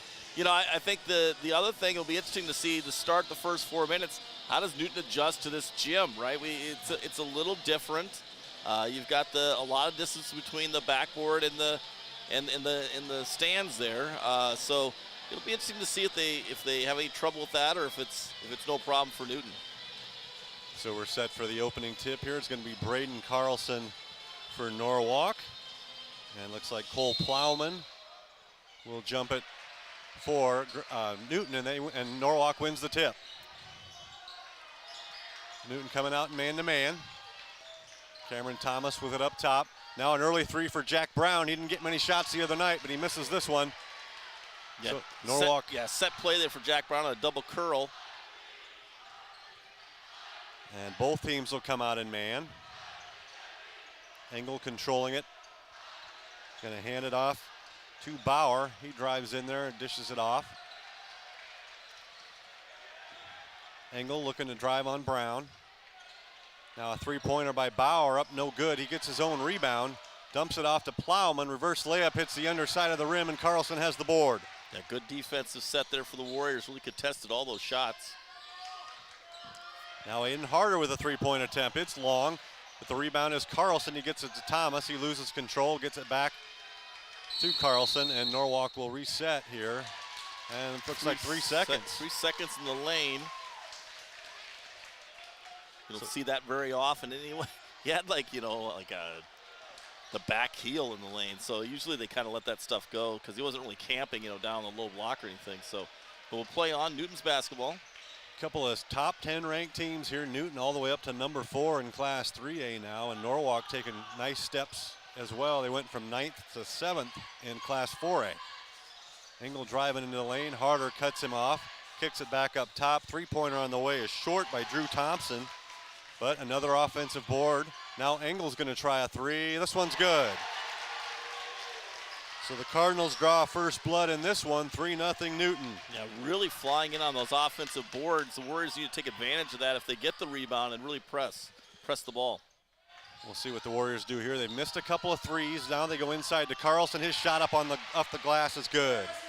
Yeah, they went to a little isolation play with him, and kind of an interchange on the strong side over there, and got a little bounce off the glass there, a little kiss off the glass for 2 there for Carlson. Now There's Carlson a steal by Carlson. Tried to enter it to Plowman. Carlson was all over it, anticipated the pass, but now in transition, Cameron Thomas is called for charging. Yeah, it was probably Carlson. It kind of put him in a bad spot there. He wasn't in a position really to take that shot.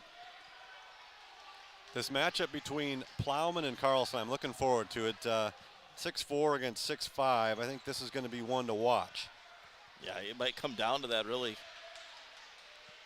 So far Carlson's won that battle a little bit. Bauer tries to dump it down to Plowman. He's got it on the low post. He finds his teammate Thompson, but the shot is blocked, I believe, by Harder. Yeah, great recovery by Harder there. We had a double team Plowman, and it left him wide open, but we got the block on there with Harder. Now Thomas cutting down there, gets the pass, and he's fouled by Thompson. Both teams really cutting hard, really working hard to get position inside. So after a couple trips where they maybe settled for three-pointers, Norwalk the last couple trips looking to get it inside. Now they'll inbound underneath their own basket. Get it into Carlson. Born off a curl, three-pointer on the way is good. Yeah, beautiful shot. Nice play there by the Warriors. So 5 straight points for Norwalk. They lead it 5-3. 5:14 left in the opening quarter.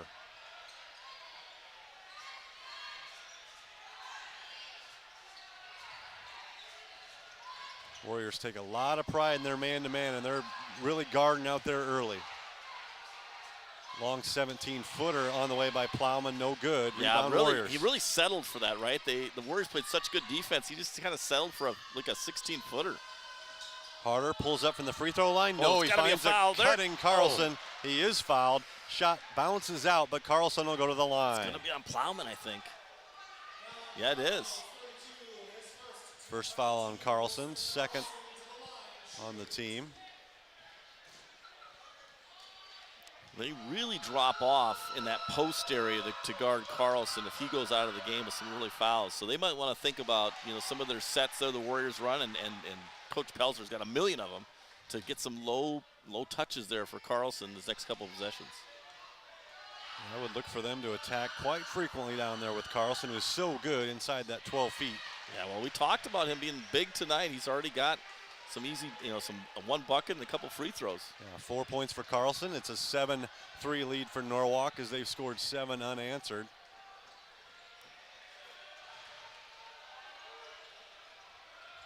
Newton moving around the perimeter, setting a lot of screens, and now Brown picks off a pass. Jack Brown with the steal. His pass is deflected. Bourne's got it into the lane, dumps it off for Carlson. Great job. Great extra pass there by Reddick Bourne. Just anticipating that Carlson would be there. He found it, dumped off the bounce pass in the lane, and it's a 9-0 run. Warriors are dialed in defensively. They know where Newton's going before Newton knows where they're going. This time, though, getting inside is Bauer. Brody Bauer fouled, makes the shot, and he'll go to the line for the and one. Yeah, well done by Bauer there. Kind of settled the team down, just kind of took his man down to the low block and put it in. Newton scored the first 3 points of the game. Norwalk scored the next 9, and now the Cardinals snap that streak, and they'll look for a 3-point play here, and it's good. So Brody Bauer with his first 3 points of the night, 9-6 Norwalk.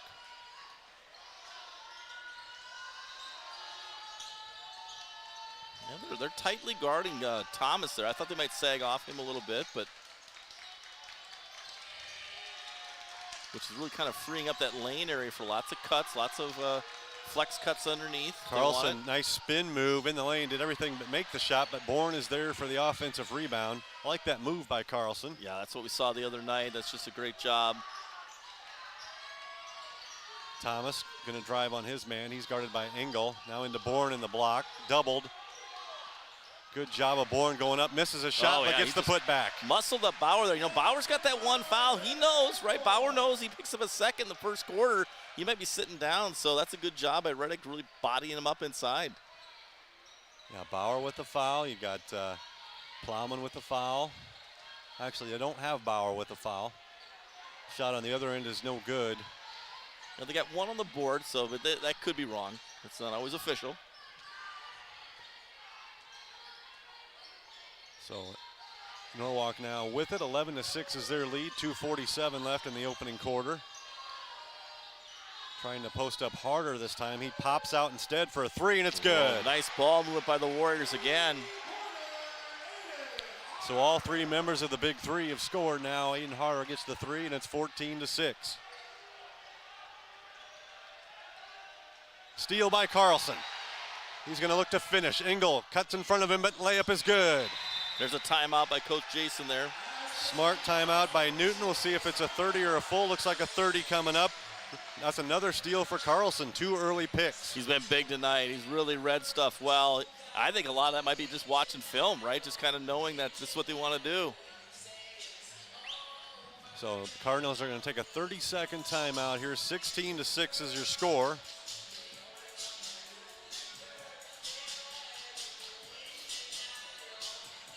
And coach really getting after him there in the huddle.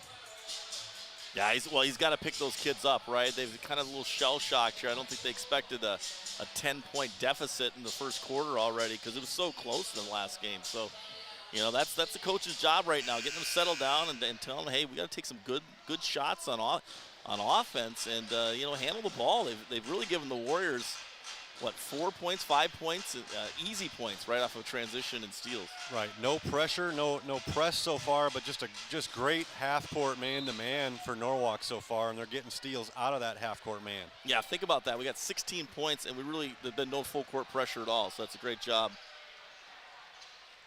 So back to action now. Newton with it. They trail by 10. Engel with the ball up top. Engel and Bauer in there, along with Satterfield. He's got it now. The Warriors' intensity still great. Bauer forces up a 3, no good. Bourne with the rebound. Here come the Warriors. Newton gets back well. Bourne with it up top now. Yeah, it's a really good job by Bourne. He looked, right? Secondary break, third break. He didn't see it and just backed it off. They're going to run a set now. Great job. Harder lobs it in. There we go. Carlson again on the Carlson block. finishes off the glass. Boy, I just love the fact they're going to him down low, that high-low look, and they're just going to keep going to it until they stop it. And why not, right? Just keep going to it. Perfect entry pass that time from Harder from the top of the key. Found his man Carlson, and he knows how to use the backboard. Put it in. 10 early points for Braden Carlson. Now a 3-pointer on the way is no good. That was Tade Vanderlaan with the miss transition that time. here, 3 versus 3 for a second here. Cardinals do a good job of getting back again. Here comes Grady Segrist off the bench. His runner in the lane is no good, and Plowman's got the board. Yeah, I like seeing him being aggressive there, though. He's got that capability to shoot that shot. Plowman's going to take a three. It's well short. Carlson's got the board. Yeah, really one and done right now for Newton. They were crashing the boards early, but they have not flown in there like they did early on. I think they'll give Plowman that shot, too, most of the night until he knocks it down. Harder looking for another three. No good. Carlson's got the board. Norwalk will reset. They lead by 12. Final 30 seconds of the first quarter. They could back this up. We saw this the other night where there's like a 3 or 4 second differential on the shot clock to game clock, but remember Bourne did a great job of shooting it right at 1 on the shot clock. I think we got the board and the putback on that. So they've been here before. They run the clock well. It's always a good, Warriors have always done that over the years. They skip it into the corner. Jack Brown fakes the shot. One defender flies by. He misses the three, though. And on the rebound battle, they're going to get a foul on Norwalk. Yeah, that's a tough foul to get with 3 seconds. Going back to that Plowman three-pointer, I will say he is about a 40% three-point shooter, so he's made 13 on the year. So you do have to respect it. But I like what you saw there, Mike. To me, it looked like it was kind of a, I don't know what else to do kind of shot, right? Yeah. Like early in the shot clock, you're just like, I'm just going to throw it up there. Boy. Final seconds, Engel from about 35 feet, hard off the glass and no good. And we've reached the end of one quarter. Good start for Norwalk. They lead Newton 18-6. We'll take a break on KNIAKRLS.com and be back right after this. At Harvey's Automotive and Machine in Norwalk, your CarQuest Auto Parts team members are here to ensure you get the right parts the first time. Their stores offer a variety of free services and convenient hours to help make your life easier and your driving experience as smooth as possible. At Harvey's Automotive, customer service is driven by independent owners who are passionate about delivering excellence in everything they do. Harvey's Automotive is also a proud supporter of Norwalk High School athletics, and they would like to wish all the Warrior teams good luck. Cementech in Indianola is hiring for a variety of job openings. Along with competitive pay, Cementech offers free medical insurance premiums, which means no payroll deductions. They also offer 100% employee-owned annual stock grants to build your retirement nest egg at no cost to you, as well as annual educational scholarships awarded to children of employees. Check out their job openings today at cementech.com/careers and come join the team at Cementech in Indianola. At Greg Young Chevrolet in Norwalk, your satisfaction is their top priority. Their friendly professional team is committed to helping you find the information and assistance you need at every step of the car buying and ownership journey. Combine that with their award-winning customer service, thousands of vehicles to choose from, and always here community care, you can trust the team at Greg Young Chevrolet in Norwalk will go the extra mile to ensure you drive away in the new or used vehicle that fits you. Check them out at gychevynorwalk.com or stop by the dealership at 2501 Sunset Drive in Norwalk today. Back to Norwalk. Newton's got the ball to start the second quarter, and a three-pointer on the way by Tate Vanderlaan is good. So a good start to the second quarter for the Cardinals. Yeah, you can see there in that at the timeout there in the first quarter that Coach Carter just wanted to make sure that he got Engel to say, you know what, you're the point guard, go set some people up, and that's exactly what Engel did in that last possession. So that makes it 18-9. Now Harder with a tough turnaround off the glass and good. That was really tough at any level right there. A little one-handed kind of hook shot, little push shot there off the glass. These Warrior players got to be good in geometry because they're really good down there at using that backboard and finding the angle. They certainly got the angles on that, that's right. Vanderlaan guarded tightly now this time, and Brown pokes it away, but They've got Vanderlaan Fisher gets in there it right back. now, getting some good minutes again. Spelling Carlson, which has got one foul, so chance to give him a little rest. Oh, good job by Fisher on that. A tough fadeaway shot that time is hit by Casey Summers. You know, Plowman's out of the game. This might be an old school, if Plowman sits, then Carlson sits, that kind of thing. So we'll see what happens here with the sub-rotation. I kind of like that. Near steal out there by Vanderlaan. Goes out of bounds. It'll stay with Norwalk. 21 on the shot clock. Yeah, Vanderlaan really hustled through all those screens to go and deflect that pass. Carlson's back in now with Plowman out, so it'll be interesting to see if they take advantage of that. He's got some size advantage down there. Yeah, for sure he's got the size advantage. They're going to get it to him at the high post. He drives in, defended well, though, and a near turnover. Brown inside. He's trapped inside, but he kicks it back out. Now Carlson, little pull up from about 7 feet. No good. He tries to get the rebound. Nearly picked up his second foul. Yeah, he could have easily picked it up, but the ref said play on. So Casey Summers wins that battle with good defense. Now a three-pointer missed. Yeah, fortunate for the Warriors that they were a little out of position there on a defensive set. Drew Thompson missed the three. Bourne on the other end gets into the lane, hits and is fouled. 7 points for Bourne now. 22-11 your score. Yeah, sometimes I got to think that Bourne knew exactly that there was a new player in for Newton, right? One of the subs off the bench, almost like the 8th man off the bench for them, and he took advantage. He went right at the new sub and really pinned him down low. So back to a 12-point lead for Norwalk, 23-11. Oh, what a good ball move by Engel right there, setting up another three. Long three, Vanderlaan again, he's feeling it. Tade Vanderlaan, his second tray of the quarter. Vanderlaan, he's really happy Engel's his teammate, because boy, Engel just sets him up for some easy threes. Vanderlaan averaging about 6 a game. He's already reached that. We'll see what the Warriors can do in the half court now. They lead by 9. Segrist with it on the left wing. Finds a cutting Jack Brown. His layup is nice good. Move there. Good pass by Segrist there, and then Jack Brown with a little reverse layup. So Brown's on the board. He was held scoreless a night ago. Now Brown called for the blocking foul on the other end. Yeah, Newton is starting to find their rhythm now offensively. They're getting a lot better looks. They're not settling for shots that they maybe normally don't take. And they've had really like 4 great possessions in a row here. So the Warriors have got to find a way to stop that and get some transition and off those rebounds. We'll definitely want to keep an eye on Vanderlaan. He's knocked down a couple. And traveling call this time on Newton before they could make the drive. Thompson called for steps. Cameron Thomas checks back into the game for Norwalk. Brown's going to get a breather.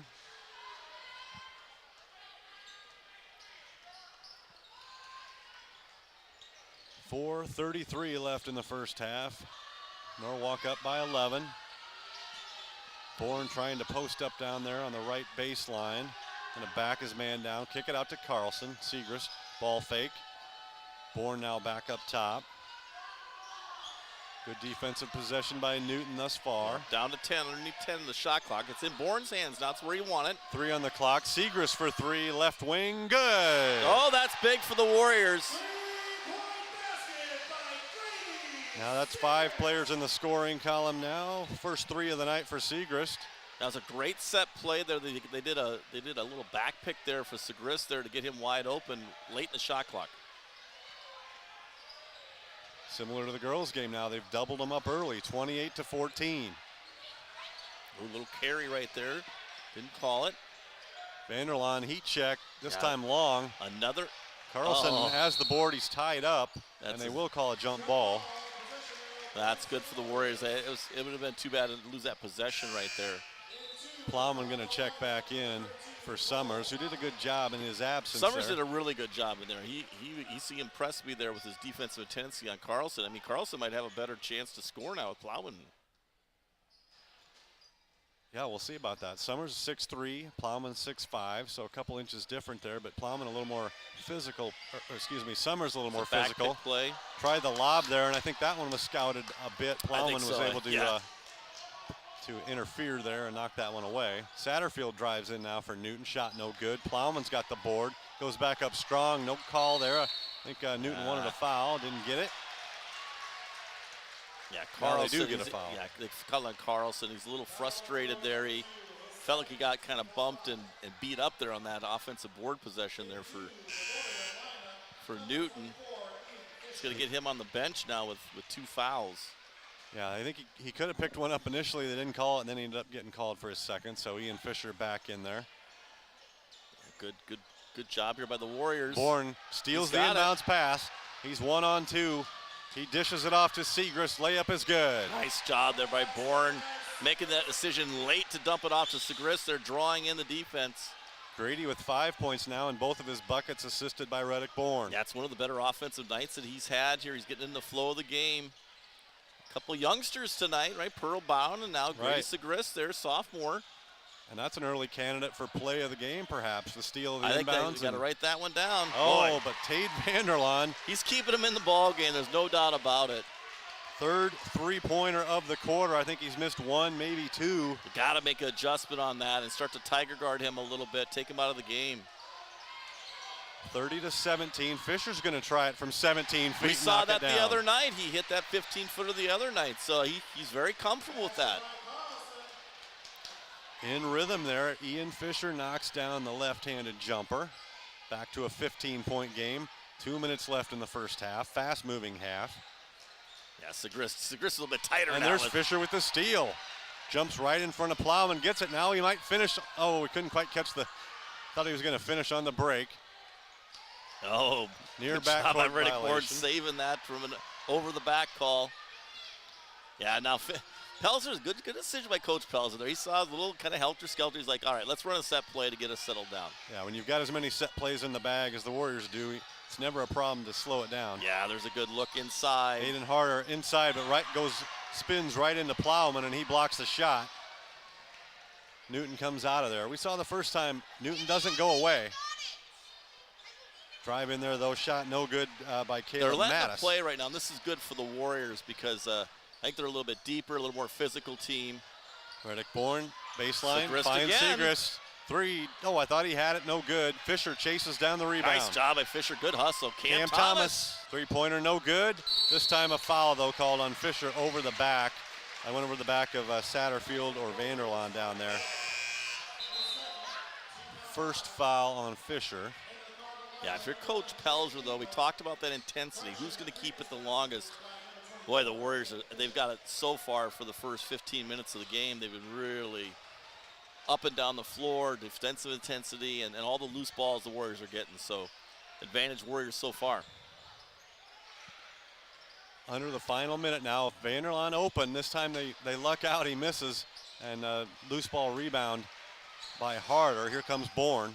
Pull-up three-pointer on the break. No good, it's just a bit long. Bauer's got the rebound, and it's a run out. Long rebounds lead to bad things. Bauer in transition, can't finish. And now they got the last shot. So Bourne, he was smart. I saw him take a peek up at the shot clock. He was like, you know what, I'm going to get a 2-for-1 here. So he shot that ball early in the last possession, and now they've got the ball to end the half. Yeah, I don't think Coach Pelzer will have a problem with that pull-up three from Riddick Bourne in that spot. They got it back. They dodge a bullet. Now Pelzer's going to take a timeout with 15 and a half left. It's going to get Jack Brown and Braden Carlson back in the game. You know, sometimes as a coach, you work, when you work on sets and those kind of things, you work on it 75% with your starting 5 or 6 and not as much with the other youngsters, right? So you got to sometimes, at this point say, I got to get my full team in there that I run all my good sets with. Not that the kids couldn't run, but they just don't get enough reps, right? So right. With 15 seconds on the clock, you don't really, as long as Braden is smart out there and doesn't go over the back or something, he's not going to pick up his third. I'm sure there's 2 assistant coaches that are reminding him of that right now. So, especially it's to him, it's just like, you know what, you can't get an offensive foul. You just got to run the play. If it's there, it's there. If it's not, it's not. So reset it for you. Remember the last time when they ran this, they ran that high post kind of screen there for Riddick, but then they set the back flare screen for Grady Segrist on the wing over there. They might run the same thing for Jack Brown maybe. Here we go. Brown going to inbound it to Bourne. Definitely got a high post there with Carlson. Going to take their time here. Bourne crosses the timeline. High screen. Gets the screen. Looking for Brown. He's cut off. Now Harder. Tough three-pointer on the move. In and out. Tip back. Oh, it's good. It's up right at the horn. Cameron Thomas tips it in. And that caps a great first half for Norwalk. They lead at 34-17 over Newton. And that was Thomas's first bucket of the second half, so a good finish for him. 7 Warriors in the scoring column. They lead at 34-17 at the break, and we'll take a break here on KNIAKRLS.com. We'll be joined by Jill Martin, Norwalk girls basketball coach, after this break. Flower Florist and Gifts in Norwalk is your neighborhood floral and gift shop that offers exceptional quality, service, and design for all your floral needs. Conveniently located at 2251 Sunset Drive, Suite C in Norwalk, and open Monday through Friday, 8 a.m. to 5:30 p.m. and 8 a.m. to noon on Saturdays. They are proud to serve Norwalk, Indianola, Carlisle, and the surrounding communities in the Des Moines metro area. Bellflower Florist and Gifts is your full-service flower and gift shop for all locations. From floral arrangements to gifts for everyone, they have you covered at Bellflower Florist and Gifts in Norwalk. At Holland Farms Senior Living in Norwalk, their goal is for every resident to make Holland Farms their home for years to come by offering services in 3 distinct residential options: carefree living, assisted living, and memory care. Holland Farms can gladly serve the needs of all who reside in their community. Holland Farms Senior Living opened its doors in May of 2021 and is conveniently located at 2800 Sunset Drive, right next to Elizabeth Holland Park. If you are interested in learning more about Norwalk's newest senior living community and would like to schedule a tour, simply visit hollandfarmsliving.com.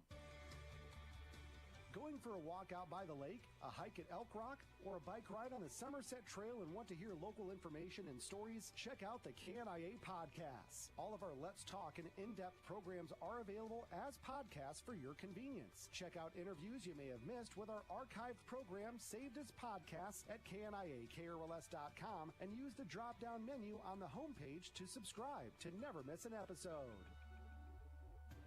Stay in the know with everything going on throughout Indianola and Warren County with Let's Talk Indianola. You can hear in-depth discussions with lawmakers, city officials, and leaders of our community during all 3 KNIA hour-long news magazines. You can also find Let's Talk Indianola 24 hours a day on KNIAKRLS.com and download them on Apple Podcasts and Google Play. The one to count on for today's news and local information is KNIA Knoxville, Indianola. Continuing high school basketball coverage on KNIAKRLS.com. We're at halftime of the boys game. The Warriors lead at 34-17 over Newton. And earlier tonight, it was the Norwalk girls with a similar type of victory, doubling up Newton for a lot of the game. The Warriors end up winning at 61-37. Coach Jill Martin with us. A great start tonight, a lot of things to like, and just a great way to go into that season finale, regular season finale on Friday. Yeah, we're excited, and we've talked about playing our best basketball this time of year, and we're excited to, like you said, carry that momentum hopefully to Friday and on into the postseason. I think this was your first home win of the year. The other wins have come on the road. The girls just have to be ecstatic to play this well in front of the home fans. Yeah, I think the best part is how genuinely excited they are for each other. I mean, they were so excited for Pearl tonight, as well as everybody else tonight. We always do 3 good shout-outs after everything, and there's a lot of them tonight. Let's talk about the start. You were up 23-9 at one point in the first quarter. Your press was effective. They were sharing the ball well, and really, even off makes by Newton, you were getting out and going. Yeah, we've been pleading with our girls. That has to be one of our strengths this year, is running our lanes and getting transition points. And tonight we executed those things, and that's kind of what's going to separate us from people, is taking advantage of being young and getting down the floor. Talk about your full court, 3/4 court pressure there early and what you were able to do. Yeah, those are just some things we've been working on. Obviously, a couple different variations of things we've also been working on. It's nice to see it be successful on a Tuesday night instead of in the gym on a Monday, Wednesday with no crowd. So it was nice for the girls to see what we can be and what we can do if we execute those things. How much of a confidence builder is this for the team? I think any win for this group, for how young we are, is just exciting in general. And then tomorrow we'll take care of the things that didn't go so great, because it wasn't a perfect game, but that's why we're here, and that's what Wednesday, Thursdays are for. But we're excited for the girls. It's well-deserved, and they've worked hard for that. No such thing as a perfect game, but nearly a perfect first half for freshman Pearl Brown tonight. Knocked down 3 3-pointers, as did Avery Thomas in the first half, but 15 points at the half. She's got that nice little teardrop shot in the lane that when she gets in there she can hit, and she got squared up and knocked down those threes tonight as well. She's just a great kid, first of all. I've known her for a long time, and second, she's, again, like we've talked about before, she's come from a basketball family. She's watched a lot of basketball. She's played a lot of basketball. And she just has nice natural touch around the rim, which is huge. I know her size isn't there yet for that kind of play, but when she gets in there, she's tougher than anybody we've got on our team, and she just has that nice touch, like we said. And then three-pointer, we've talked a lot about. If your hands and feet are ready and it's a good kick out, go ahead and let it fly. So what are some of the things that you do want to clean up for Friday? We just got to make sure that we play to our standard all the time, all 32 minutes. I mean, I think every coach wants that. I think we let up a little bit in the second half, or mostly the fourth quarter. But again, that comes with the inexperience part of knowing that we got to make sure we're still playing to our standard no matter what. A few silly turnovers, but really not a lot to complain about tonight. They did a great job. Of course, Oskaloosa coming in here Friday. A little payback time for you guys, I think. That was one that got away a little bit up there. You played with them for most of the way. They bring a great 1-2 punch into it with the Foster girl down low with the size, and then I can't think of her name right now, but the point guard, yeah. Yeah, they do. They have a great team. They have always had. They're kind of headed by that two-headed monster there, and they're tough. Again, our conference is tough every night. We're hoping tonight is kind of a build-up and a ramp-up for Friday into Wednesday. All right, that's Norwalk girls basketball coach Jill Martin joining us after her team's 61-37 win over Newton. Coach, keep it going on Friday, and we'll see how those the pairings come out on Wednesday. We're anxious to see where you're going. Yeah, we're excited about tomorrow. Thank you for covering our girls. Thanks, Jill. That was Norwalk girls coach Jill Martin, and we'll take another break here on KNIAKRLS.com. Be back to talk more about the boys game after this. Know what decisions are being made at local school board sessions, Board of Supervisors meetings, and City Council meetings by listening to KNIA News. Our award-winning news staff will bring you information from your elected officials and decision makers, as well as heartfelt feature stories, weather coverage, and more. If you miss it on air, find it all on KNIAKRLS.com. The one to count on for today's local news is KNIA Knoxville, Indianola.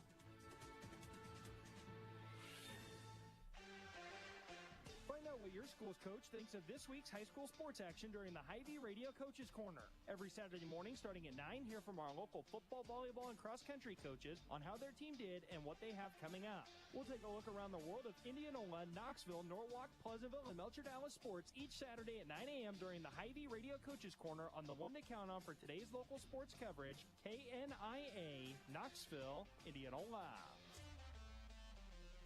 At Greg Young Chevrolet in Norwalk, your satisfaction is their top priority. Their friendly professional team is committed to helping you find the information and assistance you need at every step of the car buying and ownership journey. Combine that with their award-winning customer service, thousands of vehicles to choose from, and always here community care, you can trust the team at Greg Young Chevrolet in Norwalk will go the extra mile to ensure you drive away in the new or used vehicle that fits you. Check them out at gychevynorwalk.com or stop by the dealership at 2501 Sunset Drive in Norwalk today. Back in Norwalk, Mike Effner and Steve Wormer-Skirkin with you. 34-17, Norwalk leads Newton at the half. I will run down the scoring for you in the first half. Unofficially for Norwalk, Braden Carlson leading the way with 10 points. Reddick Bourne has 8. 5 points each for Grady Segrist and Aiden Harder. 2 points for Ian Fisher off the bench. Also 2 points for Jack Brown and Cameron Thomas. So a lot of guys getting involved early for Norwalk. Just 4 guys have scored so far for Newton. Tate Vanderlaan had 3 3-pointers in the second quarter, kind of keeping Newton in the game just a little bit with his 9 points. 3 points for Jake Engel, 3 for Brody Bauer, and then 2 for Casey Summers. The leading scorer, Cole Plowman, is scoreless. And that's a big deal there. Carlson winning that battle with 10, Plowman 0. Yeah, it's, we talked about it earlier in the game, talking about some of the keys of the game there for the Warriors, and they matched that. I think everything we talked about, they did. The intensity was more so there for the Warriors than it was for Newton. They held it for 16 minutes all the way through that whole half. Offensive, defensive intensity, transition. It was just terrific. Loose balls, they were after those. And, they ran their sets well, and things went well for them. I think it was the other night we talked about when DCG kind of held that lead, and I said, well, the worst thing can happen is halftime, right? Because DCG's like, let's not have halftime because we're rolling right now. And then for Norwalk, halftime was a good thing, and they came back and chiseled that away, won that game. But, right now, Newton, they've got to just have solid stops. They look better offensively. In that second quarter, they had better looks. Engel was starting to run the point, a little bit better, setting kids up, his teammates. But the Warriors, they kept scoring. So Newton's got to find a way to stop the Warriors. If they keep the pace up, I don't see Newton scoring 68, if you know what I'm saying. Right. So if they keep up and score 34 again,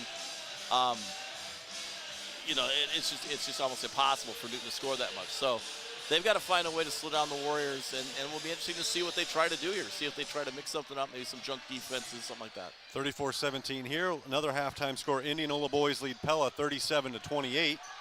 And we'll try to catch you up on some other scores as we go, but we are underway in the third quarter. Newton has the ball first. And a three-pointer put up by Satterfield, no good. Battle for the rebound, still loose. Cameron Thomas has it. Lob, Carlson from Bourne, perfect. Really nice job. You could see that coming there. They got to Bourne, there was nobody in front of him. He had a clear view of everything, and he found Carlson on the lob. Yeah, great start for the Warriors there. They got a good defensive board stop and then a run out. So 19-point lead now over the fourth-ranked team in Class 3A, Newton Cardinals. Engel, he's been held quiet so far. He's going to take a three now and a step back, and it's good. Yeah, he's the one, right? He's the one to get him going, and that was just a great offensive possession for him. He hunted for his shot, and he found it. Fifth three-pointer of the night for Newton. Most of their points have come from behind the arc. 36-20 now. We got triple team on Bourne down there on the low block. He tries to feed Thomas. It's knocked out of bounds. Yeah, that was a little unusual. They stayed with the triple team. They're like, nope, we're going to put three guys on that interchange move. It was a clear out for Bourne. There's a good run play for Harder. Yeah, Harder from the elbow off a little curl. No good on the shot, though. Engel's got the board. We'll see if he tries to heat up. Finds Plowman in transition. That's tough for the Warriors. Yeah, blocking foul called on Carlson, his third. So Cole Plowman still scoreless on the night, averaging 15.6 a game. He'll see if he can break the ice at the line. Boy, you know that Coach Pelzer does not want to go to the bench this early. He wants to get a flow going right with those five guys, but he's kind of forced to, like,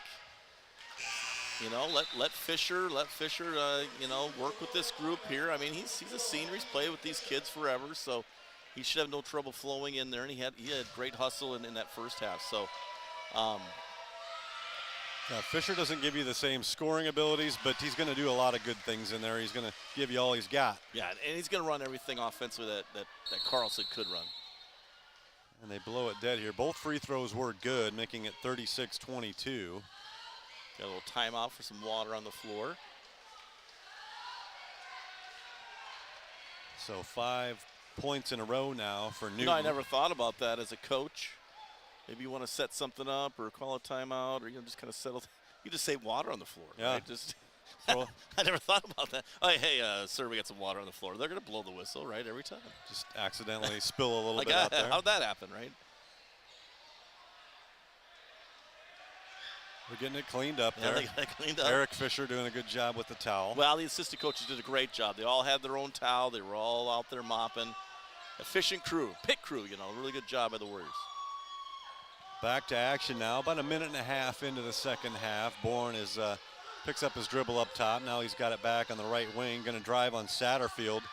Up top for Brown. Thinks about a three. Now Harder thinks about a three. Yeah, good patience. You're right, good patience. They had shots. They just chose not to shoot them there. Now 5 on the shot clock. Thomas gets it to Brown. Deep three. Just a little bit off the mark, and Satterfield's got the board for the Cardinals. That's a couple good stops there now by Newton Cardinals. Satterfield wants a three. No good. Board Thomas. That was a big stop.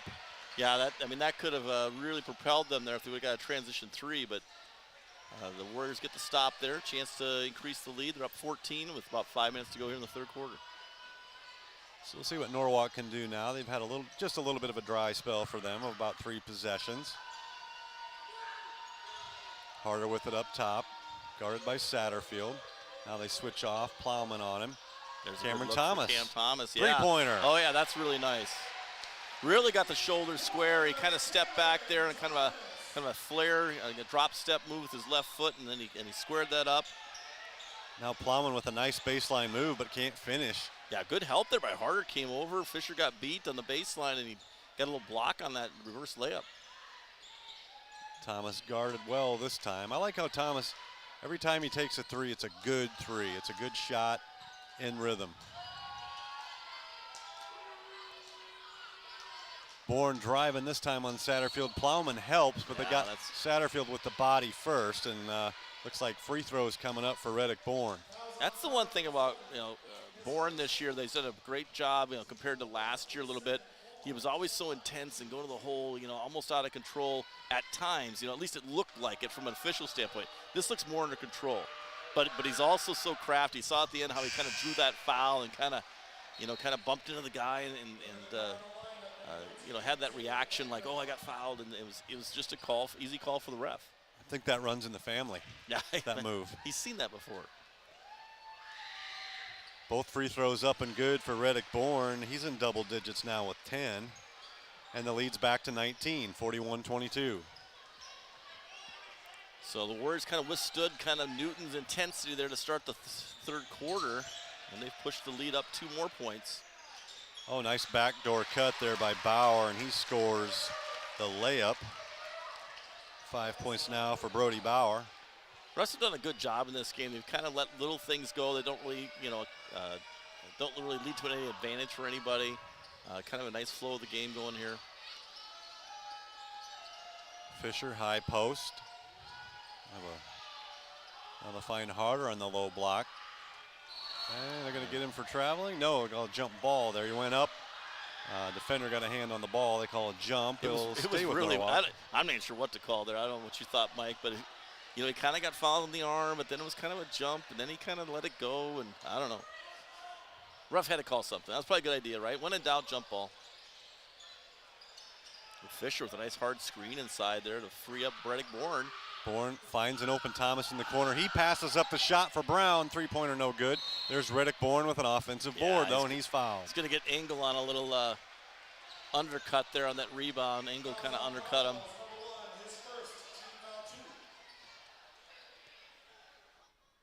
So 17-point lead. Norwalk takes it out under their own basket. Fisher up top with it. And they're not really guarding Fisher out by the arc right there, which actually works well for the Warriors because it frees them up for an easy reversal. Step back jumper, Bourne, good. That's pure. Yeah, it's nice when you can have, a player on your team that could just take it off the dribble and make 15-footers. That just makes it easier for everybody else. Engel loses his dribble. Bauer drives into the lane. Nice job. Stolen away by Fisher. He comes up with it now. Bourne, crossover dribble into the lane. A little stutter step. Now he spins. Not foul. I thought he was fouled, but no call there, and Plowman's got the rebound. Yeah, he faded away. Kind of made it a little bit easy for the official. Yeah, so then they get bailed out a little bit. Oh, they did. They wave off the basket. They do, yeah. Engel, aggressive drive in there, drew the contact and hit the shot. But Jake Engel not going to get the points there. They wave it off, say it was on the floor. Yeah, Newton coach was like, geez, are we going to get something to kind of roll our way a little bit? And unfortunately, it's going to be side out of bounds here on the baseline. Make it a little tougher for the Newton Cardinals to get a bucket here. That might have been a break for the Warriors, but off the inbounds, it's a three-pointer. So Bauer gets the three, so they do get their 3 points in the end. Set out of bounds plays, right? Nice job there, Newton did to get a 3-point for Bauer in the corner. But when you see the screen happening, you can't let the person you're guarding set a great screen. You got to leave that, right? You got to go out and switch on that. You can't give them a wide open 3. Oh, there's a hand check by Engel. That's Well, they end up calling a turnover there on the Warriors. Grady Segrist back in for Norwalk off the bench. He had 5 points in the first half and some really good minutes. Yeah, that Thomas for Segrist right now, sub to, kind of really sub for sub on that. I think it's worked out well for Coach Belzer. Engel wants a 3. Engel's got a 3, so back-to-back threes for Newton now, and it's a 13-point game. Yep, that's the equalizer. That 3-pointer gets you back in the ball game. So it goes from 19 to 13 in a hurry. Timeout Norwalk. They're going to talk it over. They lead 43-30 here in the third quarter. Looks like a full timeout coming up, but we'll keep it right here. Newton doesn't go away. They keep after you. We saw this in Newton the first time around. It looked like several times Norwalk had control. Newton would keep coming back. Yeah, offensively, I think as a coach, they're going to hit their shots, or you can't hold them down the whole time. So you got to keep looking for ways to score yourself offensively. With Carlson out, it makes it a little bit harder for them. he's probably talking about that a little bit, like, okay, where are the good shots going to be? Because they've struggled a little bit to get some decent shots. So we'll see what he comes up with. Maybe some high post screening action, or go back to that high-low look with Fisher down low. That might be a good look for them. They put Carlson back in, so that was just maybe let's get Carlson back in, knowing that, hey, Carlson, be smart. Let's just score some points now. A couple of Newton senior captains, Jake Engel and Brody Bauer, have hit combined for 3 3-pointers and 11 points this half to keep the Cardinals in it. They picked up the scoring slack after kind of a quiet first half. Now back in there, they're going to go to Carlson right away. Turnaround shot in the lane is good. Yeah, that's just a great job by the coaching staff, right? That's saying, hey, you know what? He's got 3 fouls, fine. We only got 2 minutes left in the third quarter. Let's get him back in there and score some points. This game will be won offensively right now. They just got to keep matching and kind of take the will away from Newton here by matching baskets. Another 3-pointer up by Engel. This time it's an air ball and goes out of bounds, so better defense that time from Norwalk. As a player, momentum is built on the defensive end. So if the other team keeps scoring, it's just so hard mentally to go down and score yourself. Brown, 3-pointer from Bourne, no good. That's going to be a foul. Yeah, that's going to be a hold right there against Newton. They got Newton this time. Carlson was involved. This time he was the foulee. So the third foul of the half on Newton. There's a different little out-of-bounds play here. We got 3-4 on the perimeter. They end up getting it into Harder on the right wing. That might be all he wanted to do, is sometimes just get it in on an out-of-bounds play is the best thing to do. Bourne's looking for 3. He's got 3. Really nice job there. Little double screen down for him. Caught as a defender napping a little bit. 15 points now for Reddick Bourne. He's well on pace for his average. And the lead's back to 18. Engel for 3. Engel. No good. No foul. They're gonna call. Yeah, they're gonna get a foul on Newton there. That's a good call. Carlson got sandwiched there, sandwiched. Carlson had really good position there. Yeah. I kind of agree with it. He was up in the air and he got bumped pretty hard. The Newton fans, and I don't disagree with them, the underneath official probably should have made that call. But you know what?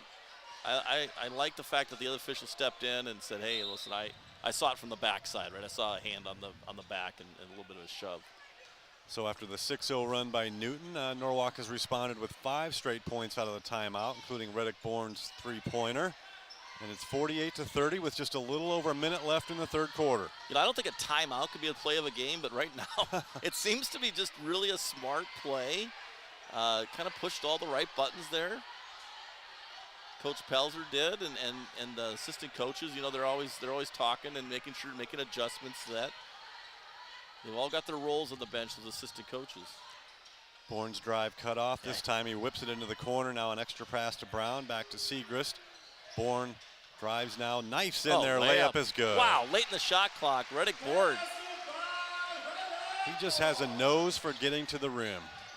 Yeah, and he's so good late in that shot clock. It's such a great thing for the Warriors to have a guy like him on the floor.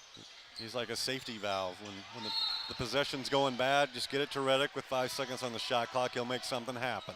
Yeah, you can just see now by the demeanor of Newton that they've got to have something go their way quick here, or it's going to get away from them. And Carlson's going to get another breather here late in the quarter. They bring in Fisher and Harder with a block shot of Engel. They maintain possession. Now Engel has a 3 up there, no good. Bourne with the rebound, 22 to go. They'll play for 1. Yeah, it's a great position for the Warriors to be in. Shot clock is off, 14 seconds, up 20. By my count, this is the biggest lead of the game for the Warriors. They had led by 19 on a couple of occasions. Jack Brown looking for 3, no good. Rebounded by Vanderlaan, 1 second left, and Newton will not get off a shot. They almost make a half-court shot, but well after the buzzer. Yeah, it wouldn't have counted. It might have gotten the pizza, though, for Casey's that they were giving away at halftime here. Yeah, a lot of kids were taking half-court shots. Did you see any half-court shots made? I didn't see any. I didn't see any go down. I was interviewing Coach Martin at the time and just kind of had my head down. But we've reached the end of the third quarter here. Norwalk's got it in hand right now. They just got to finish 50-30. We'll take a quick break. Be back after this. Precision of Norwalk is ready to help lead the search for your next home. Remax Precision is a premier upscale real estate firm specializing in new construction, residential, and commercial real estate in central Iowa. Their mission is to provide a better type of service for both the realtor and clientele through the use of technology, agent experience, and exceptional market knowledge. Contact Remax Precision today at 515-201-4203. Remax Precision of Norwalk is also a proud supporter of Norwalk High School athletics, and they want to wish the Warriors, student athletes, and teams an outstanding school year.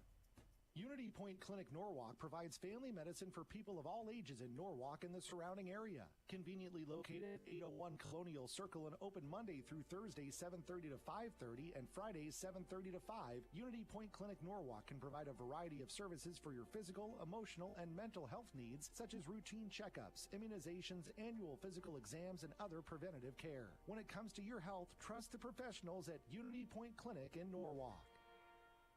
We go to the fourth quarter here in Norwalk. Warriors lead at 50-30 over the fourth-ranked 3A Newton Cardinals. Satterfield jumper in the lane is good to start the quarter for Newton. So the Cardinals still hanging in there, but a long hill to climb here if they're going to get back in this one. Yeah, with the shot clock, though, they still have a chance because of that. Warriors still have to play each possession all the way out. Warren drives into the lane, finds Carlson. Pull-up jumper, Carlson in and out and back in. Braden Carlson showing good touch again. He's got 16. Newton comes back down. Vanderlaan's been quiet this half after hitting 3 trays in the first half. Yeah, they're a little closer to him, no doubt about that. Turnaround shot in the lane is no good, and a foul called. Caleb Mattis will go to the line now for Newton. There might have been a little contact, but there's been that much contact on almost every shot, right? So now that might be a little bit of a makeup call there for the Newton side. First free throw is up and good by Mattis. First points of the night. Second one is also good. So a nice start to the third quarter for Newton. They trail 52-34. Yeah, good job by them. Newton Cardinals, back-to-back positive possessions for them. On the offensive end, there's a backdoor cut by Reddick Bourne. And Bourne able to score. The Warriors are just clicking on all facets. Just understanding where their teammates are going to be, making the extra pass all the time.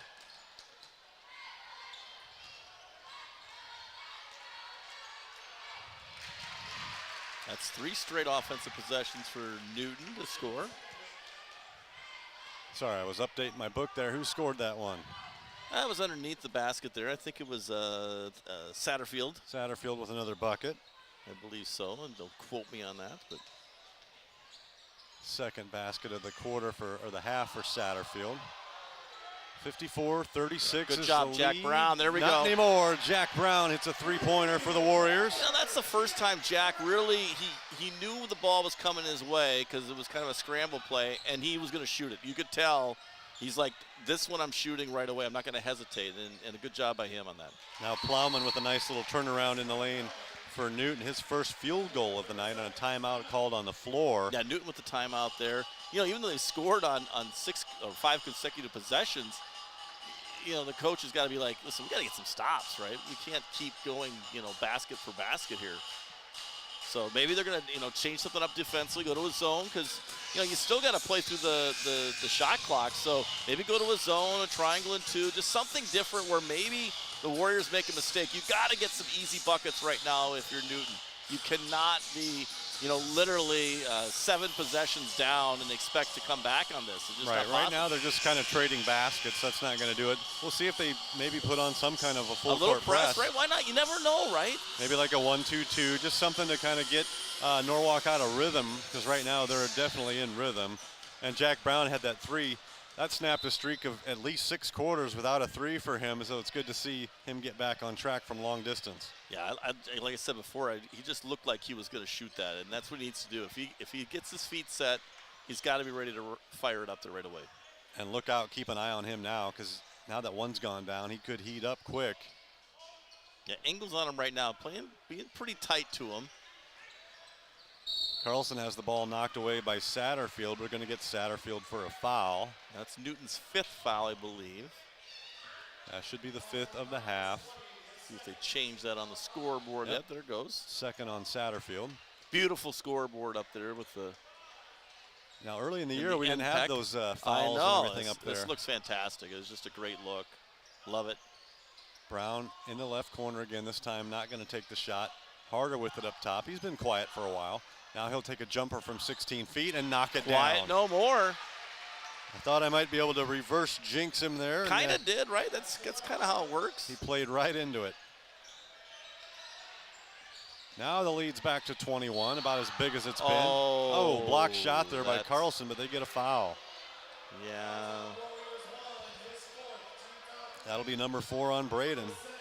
And Mattis will go to the line. Unfortunately, our angle was better than the refs there, and that was all ball. First free throw is up and good by Mattis. He's 3 for 3 now at the line.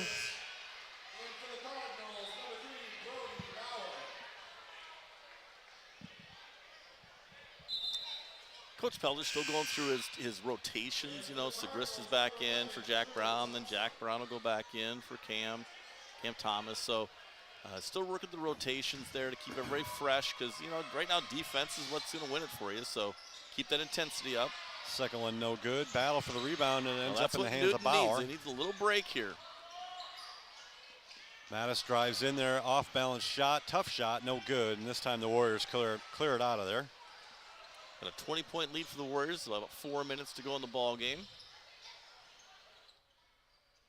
Just looking to pass the ball, maybe get a layup or a back cut. And then probably when it gets down to 10, they'll take a look for their next good shot. Good time to run some clock and then run some sets. They got a million of them to choose from. Yep, and here they go. Bourne's got it, down to 9. Baseline, Bourne, ill-advised pass that time. He tried to throw it across the lane. It was picked off by Plowman. It's the one time they weren't all in sync on that, and somebody was supposed to cut, I think, to the basket on that attack. Check that Vanderlaan with the steal. Now driving in there, a tough shot by Brody Bauer in the lane is good. He's got 7.5 and 10 for the game. Yeah, at this point with an 18-point lead, it's unless and again Newton's not pressing, they're not really pressuring to where maybe trying to get a steal. They're just letting us run the offense. So I just run it all the way down every time. Mathematically they can't win unless they get a steal. Warriors do run some clock this time. 8 seconds left on the shot clock. Bourne still about 30 feet from the hoop. About 5 seconds, down to 3. This is when he's at his best, behind the back dribble. Now it's good. Oh my goodness. It's good. Off balance, hanging three-pointer. Oh It looked like his brother against Drake. Oh my. That might be the play of the game. That is. It's got the nomination. It's in the top 5. Yeah, I think it's in the top 1. Wow. Just behind the back dribble, step back, and they were all over him. He probably got fouled. Yeah, exactly. Hung in the air, kind of double clutch. Bauer for a 3. Bauer for 3. They're rolling right now. They're excellent half for Brody Bauer. As Newton keeping this respectable at 62-44, but a lot of teams by now would have been run out of the gym the way Norwalk's playing. Yeah, they're just clicking, just as they have been. The DCG win was a good win the other night, and so they just are playing so good as a team right now. Carlson nearly has it knocked Segrist away. in the corner. Instead, gets it to Segrist for the 3, no good. Bauer with the rebound. Warriors will have 3 games left in the regular season after this one. Oskaloosa on Friday night, then they got ADM and Dowling next week. Carlson nearly picks up his 5th, no call. 3-pointer up there is no good. Where's that Dowling game at? I think it's at Dowling. Okay. So they'll have 3 straight at home. They'll finish the regular season at Dowling. I've never been to Dowling. I think I was there for a game. I take that back. When the girls won the state title, we played, I think, the first game there and lost that game, if I remember correctly, by like 4. So I have been in that gym before. I have covered a Harlan Dowling girls game back there back in the day. Carlson off the cut, has it knocked away, but they get a foul on Thompson. But that might be I might be heading to that game there. Check that. Could be just a kind of a fun game to end the season there, kind of a litmus test to see where you're at. Now the pairings, have that come out yet? What's the smaller school pairings came out, I believe, yesterday. Okay. I would expect Norwalk's to come out next Monday. Okay, so they may know that they're playing Dowling or not playing Right. Dowling, right? Which would be, it'd be really too bad, right, if they were playing them like first or second game or something. That'd be crazy. Just unfortunate, you know, that you have to see them right away. Carlson makes 1 out of 2 at the line. Makes it 63-44 Warriors. Yeah, it's a reach in there or a bump. They're going to call either one. That'll be 6 fouls now, so it's not a bonus yet, so it'll still be out of bounds. 1:35 on the clock. Warriors still up 19. They're emptying the bench here, though. We got a little. Yep, I see Austin Mills coming in, Henry Gross, Henry Ian Gross, Fisher. he was a little scutterbug the other night, right? I like seeing him getting in here a little earlier based upon his effort the other night. Yeah, he showed a good first step on one of his drives Sure to the did. hoop. Now bumped on the shot as Vanderlaan, no call, rebound, Gross. He went after that rebound. Good job by him. So just 1:25 left in this one. Norwalk putting the finishing touches on a win that will pretty much clinch second place in the conference if they can take care of business on Friday against Oskaloosa. Harder kicks it to the corner. Norwalk again running some clock, 10 on the shot clock. Harder with it. He's fouled up top. I got a foul there late in the shot clock. If you're going to not foul right away, right, then you want to play that out if you can if you're Newton. They get the hack there, and that'll send Aiden Harder to the line for a 1-and-1. Going to be on Coach Patterson's podcast with Coach Larson on Thursday. Going to talk a little bit about how basketball coaches should be on the football staff. One coach, because we understand clock management, we Yes. understand the number game and all that a little bit.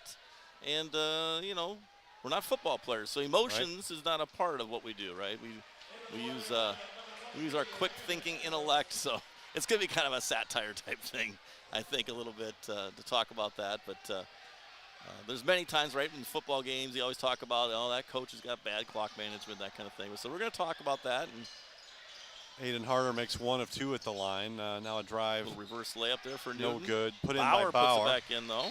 Continues a big second half for Brody Bauer. Now a timeout for more subs to come Yeah, I into the think game. the referee just called the timeout to get some more subs in. Mason Johnson, Will Patterson checking in for Norwalk. We'll tell Coach Larson not to nominate himself for that position because we need him up in the booth for football. Exactly, yeah. And you got to be up there for the PA, so Right. you guys can't volunteer. 47 seconds to go here. 18-point lead, 64-46 for Norwalk.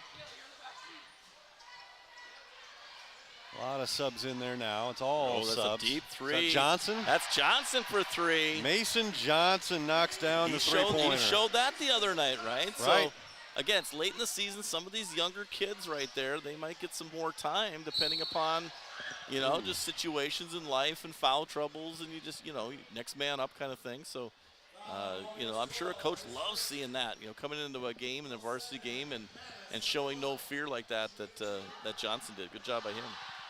Caleb Mattis will go to the free throw line for Newton. A spinning drive in there, and they called the foul on Landon Edwards. Mattis knocks down. Well, we talked the about first that. one. Remember, the Warriors had 34 at halftime. I said, hey, if they let us score 68, there's no way they can win. And You were spot on. And they're going to win by 20, right? So defensively, Newton had to do something different, and maybe they did, right? We don't know what the coach was talking about. The Warriors are just too tough tonight. Second free throw, no good. Strong rebound by Edwards, and now another timeout. I've never seen so many timeouts to get players in like that. Got to get everybody in there. So just 22 seconds left. Probably seen our last whistle of the night. I would suspect we'll be dribbling us out, but never know. They might just run the offense, and whatever it gets you. So sometimes I like that. Just let the kids play, right? I mean, not trying to run anything up. They're just playing. 5 seconds left. It looks like they're going to hold here. Yes. Yeah. Patterson's just going to dribble it out. That'll do it. That will do it. Your final score tonight. The Norwalk Warriors 67, the Newton Cardinals 47. Was a matchup of top 10 ranked teams, and really from the start, it was kind of all Norwalk. They built a 34-17 halftime lead, just kind of hold serve throughout that second half. Impressive win for the Warriors. They improved to 15-3 overall, 10-3 in the Little Hawkeye, and they are now all alone in second place. Yeah, I mean, just the players have got to be really excited just because of how they came out here tonight and had that same intensity that they had the other night, and they kept it up for really the full game. And you know, anytime during the season when you play these two games and you get better than the other team, not only the coaching staff but the players just instill so much confidence. All right, well, that's going to do it for this one. Well, of course, we'll have plenty of post-game coverage for you, including an interview with Aaron Pelzer after this one. 20-point win for Norwalk. Stay with us on KNIAKRLS.com. We'll be back after this. Find out what your school's coach thinks of this week's high school sports action during the Hy-Vee Radio Coaches Corner. Every Saturday morning starting at 9, hear from our local football, volleyball, and cross-country coaches on how their team did and what they have coming up. We'll take a look around the world of Indianola, Knoxville, Norwalk, Pleasantville, and Melcher Dallas sports each Saturday at 9 a.m. during the Hy-Vee Radio Coaches Corner on the one to count on for today's local sports coverage, KNIA, Knoxville, Indianola. Know what decisions are being made at local school board sessions, Board of Supervisors meetings, and City Council meetings by listening to KNIA News. Our award-winning news staff will bring you information from your elected officials and decision makers, as well as heartfelt feature stories, weather coverage, and more. If you miss it on air, find it all on KNIAKRLS.com. The one to count on for today's local news is KNIA, Knoxville, Indianola. At Greg Young Chevrolet in Norwalk, your satisfaction is their top priority. Their friendly professional team is committed to helping you find the information and assistance you need at every step of the car buying and ownership journey. Combine that with their award-winning customer service, thousands of vehicles to choose from, and always here community care, you can trust the team at Greg Young Chevrolet in Norwalk will go the extra mile to ensure you drive away in the new or used vehicle that fits you. Check them out at gychevynorwalk.com or stop by the dealership at 2501 Sunset Drive in Norwalk today. Find out what your school's coach thinks of this week's high school sports action during the Hy-Vee Radio Coaches Corner. Every Saturday morning starting at 9, hear from our local football, volleyball, and cross-country coaches on how their team did and what they have coming up. We'll take a look around the world of Indianola, Knoxville, Norwalk, Pleasantville, and Melcher Dallas sports each Saturday at 9 a.m. during the Hy-Vee Radio Coaches Corner on the one to count on for today's local sports coverage, KNIA, Knoxville, Indianola. Know what decisions are being made at local school board sessions, Board of Supervisors meetings, and City Council meetings by listening to KNIA News. Our award-winning news staff will bring you information from your elected officials and decision makers, as well as heartfelt feature stories, weather coverage, and more. If you miss it on air, find it all on KNIAKRLS.com. The one to count on for today's local news is KNIA, Knoxville, Indianola. Stay in the know with everything going on throughout Indianola and Warren County with Let's Talk Indianola. You can hear in-depth discussions with lawmakers, city officials, and leaders of our community during all 3 KNIA hour-long news magazines. You can also find Let's Talk Indianola 24 hours a day on KNIAKRLS.com and download them on Apple Podcasts and Google Play. The one to count on for today's news and local information is KNIA Knoxville, Indianola.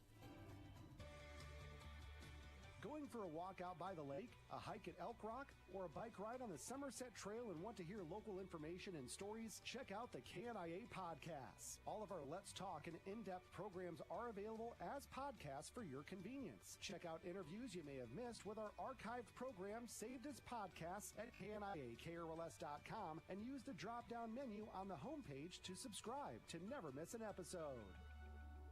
At Harvey's Automotive and Machine in Norwalk, your CarQuest Auto Parts team members are here to ensure you get the right parts the first time. Their stores offer a variety of free services and convenient hours to help make your life easier and your driving experience as smooth as possible. At Harvey's Automotive, customer service is driven by independent owners who are passionate about delivering excellence in everything they do. Harvey's Automotive is also a proud supporter of Norwalk High School Athletics, and they would like to wish all the Warrior teams good luck. Welcome back to Norwalk. Final score here again, the boys. Norwalk defeats Newton 67-47, improving to 15-3 overall, 9-3 in the or 10-3 in the Little Hawkeye Conference. Newton falls to 12-5, 9-4 in the conference, and it's 11 straight wins now for the Warriors. And we'll take a look at a few other scores that we have. Final score in boys action: Wayne defeats Melcher Dallas 63-50 tonight. End of 3, Dallas Center Grimes leading Pella Christian 47-22. That's kind of a surprise there, Steve, that big of a margin. Also end of 3, Indianola leads 56-48 at Pella. Now a girls final mixed in, Knoxville 62, Fairfield 42. And that catches us up for now. We're not the last game done, Steve. That is a miracle. That is the first time all year. So we'll recap the scoring now for both teams tonight. For Norwalk, first of all, leading the way, Reddick Bourne with 22 points. He had three three-pointers in there along the way. Braden Carlson, a big first half, 10 points. He ends up with 17 for the game. 8 points for Aiden Harder. 5 apiece for Jack Brown, Cameron Thomas, and Grady Segrist. 3 points for Mason Johnson with his late tray, and then 2 points for Ian Fisher as well off the bench. For Grinnell, leading the way was Brody Bauer. He had a lot of those in the second half, 12 of his 15 in the second half. He ends up with 15. 9 points for Jake Engel, 9 points for Tate Vanderlaan, 4 apiece for Caleb Mattis, Carson Satterfield, and Cole Plowman, and 2 points for Casey Summers. Now we'll go right into our Greg Young Chevrolet Radio Key Play and Player of the Game. And we had a couple in mind, but in the end we had to go with Reddick Bourne's end of the shot clock, step back, double clutch, hanging in the air, three-pointer. Yeah, I mean, he's a great guy to have on your team late in the shot clock, and Reddick Bourne just kind of finds a way to get his shot off, either to set up, other people. In this case, he just had to do a step-back three and got fouled even a little bit and drew the contact and made that shot. We were going to give the play of the game to Coach Pelzer on the timeout there late in the third quarter where he put Carlson back in.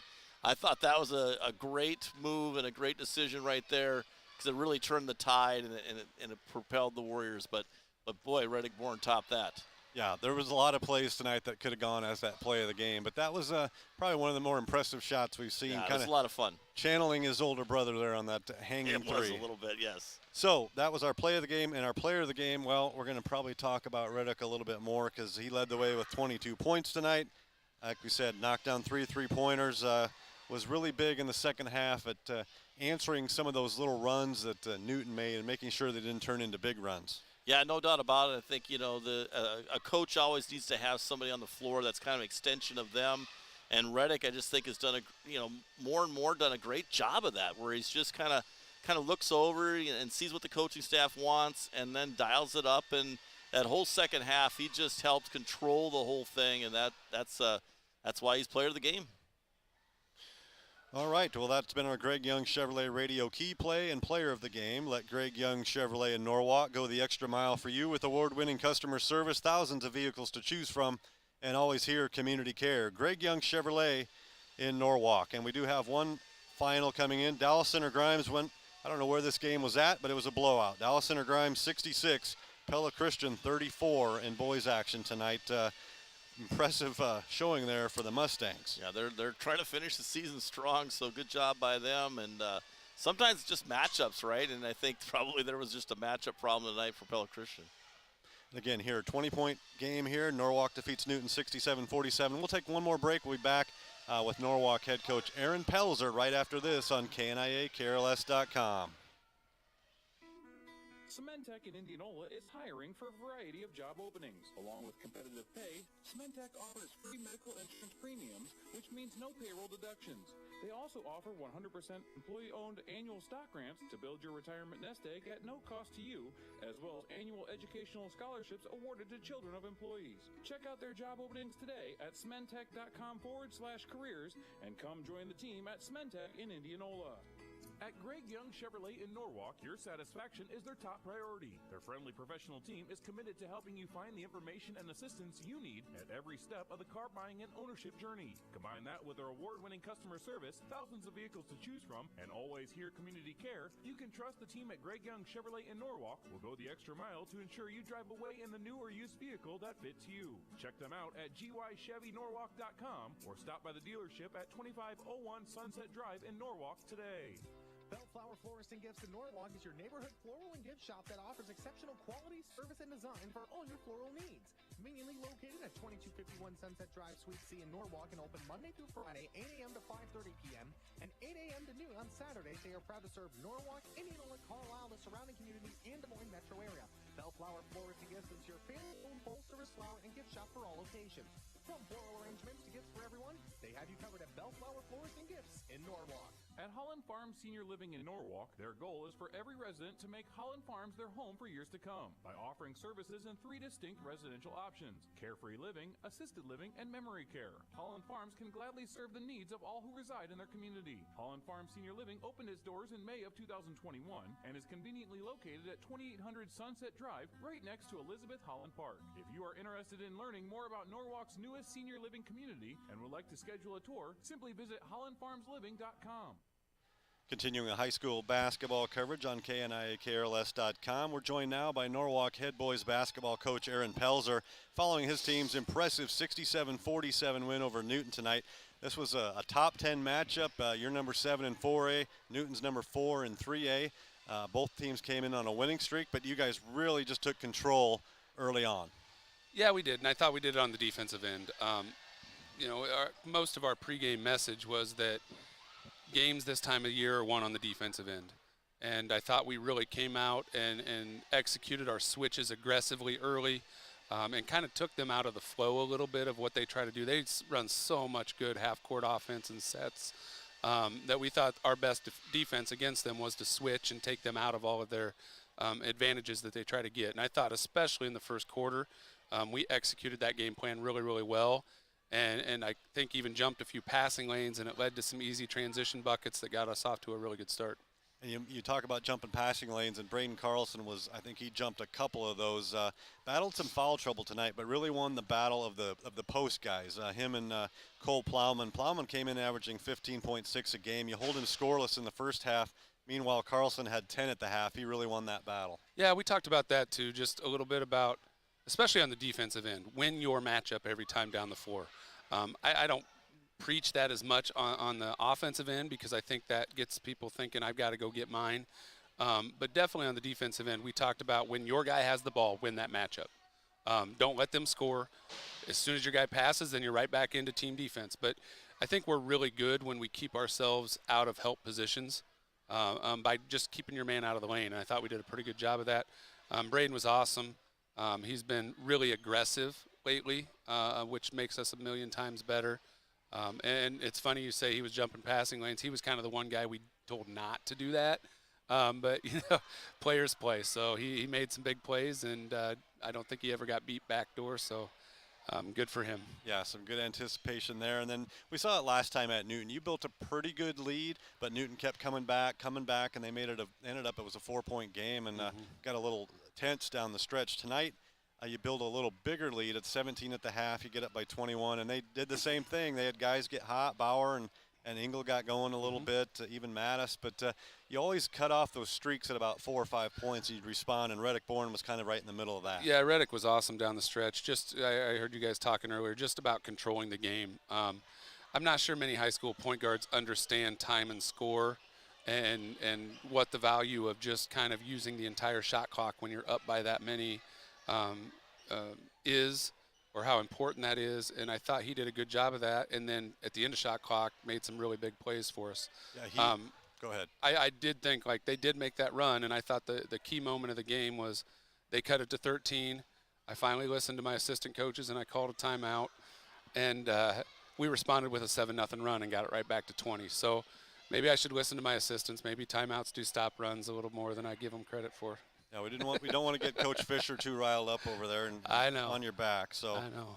Good responses all night by the team. And then Reddick, I think he channeled Bowen a little bit on that double clutch fadeaway three-pointer there. Yeah, that's not exactly what we wanted at the end of the clock, but you know he's a really good player, and he just made a play, and I'm glad he's on my team. Well, this was, kind of build the battle for second place tonight in the conference. Indianola is going to end up winning it, and you take care of business.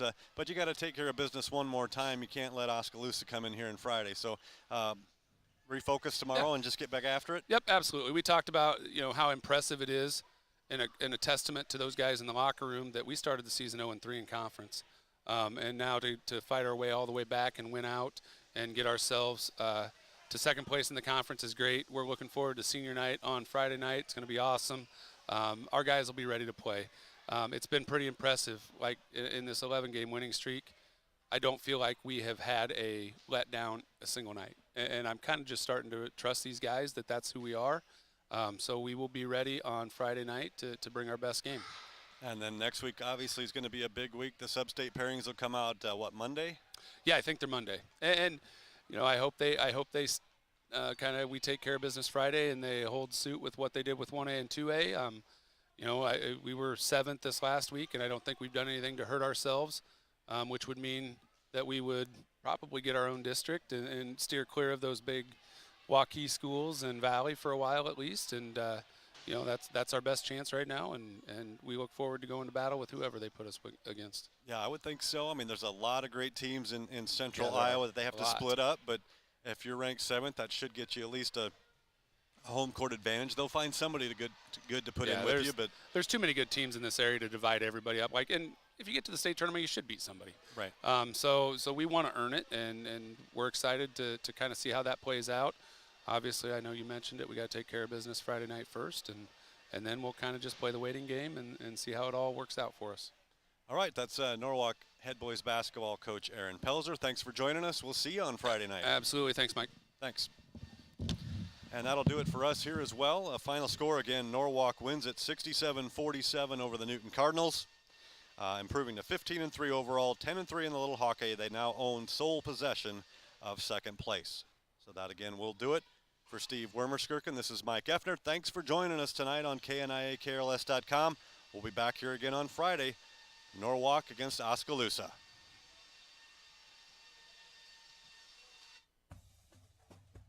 Thanks for tuning in to this exclusive presentation of live South Central Iowa high school basketball coverage on KNIA and KRLS, streaming at KNIAKRLS.com and on the free KNIA KRLS app. Check out the full broadcast and stream schedule for our area high school basketball teams at KNIAKRLS.com by clicking on the live radio sports guide under sports. Thanks again for tuning in, the one to count on for today's local sports coverage.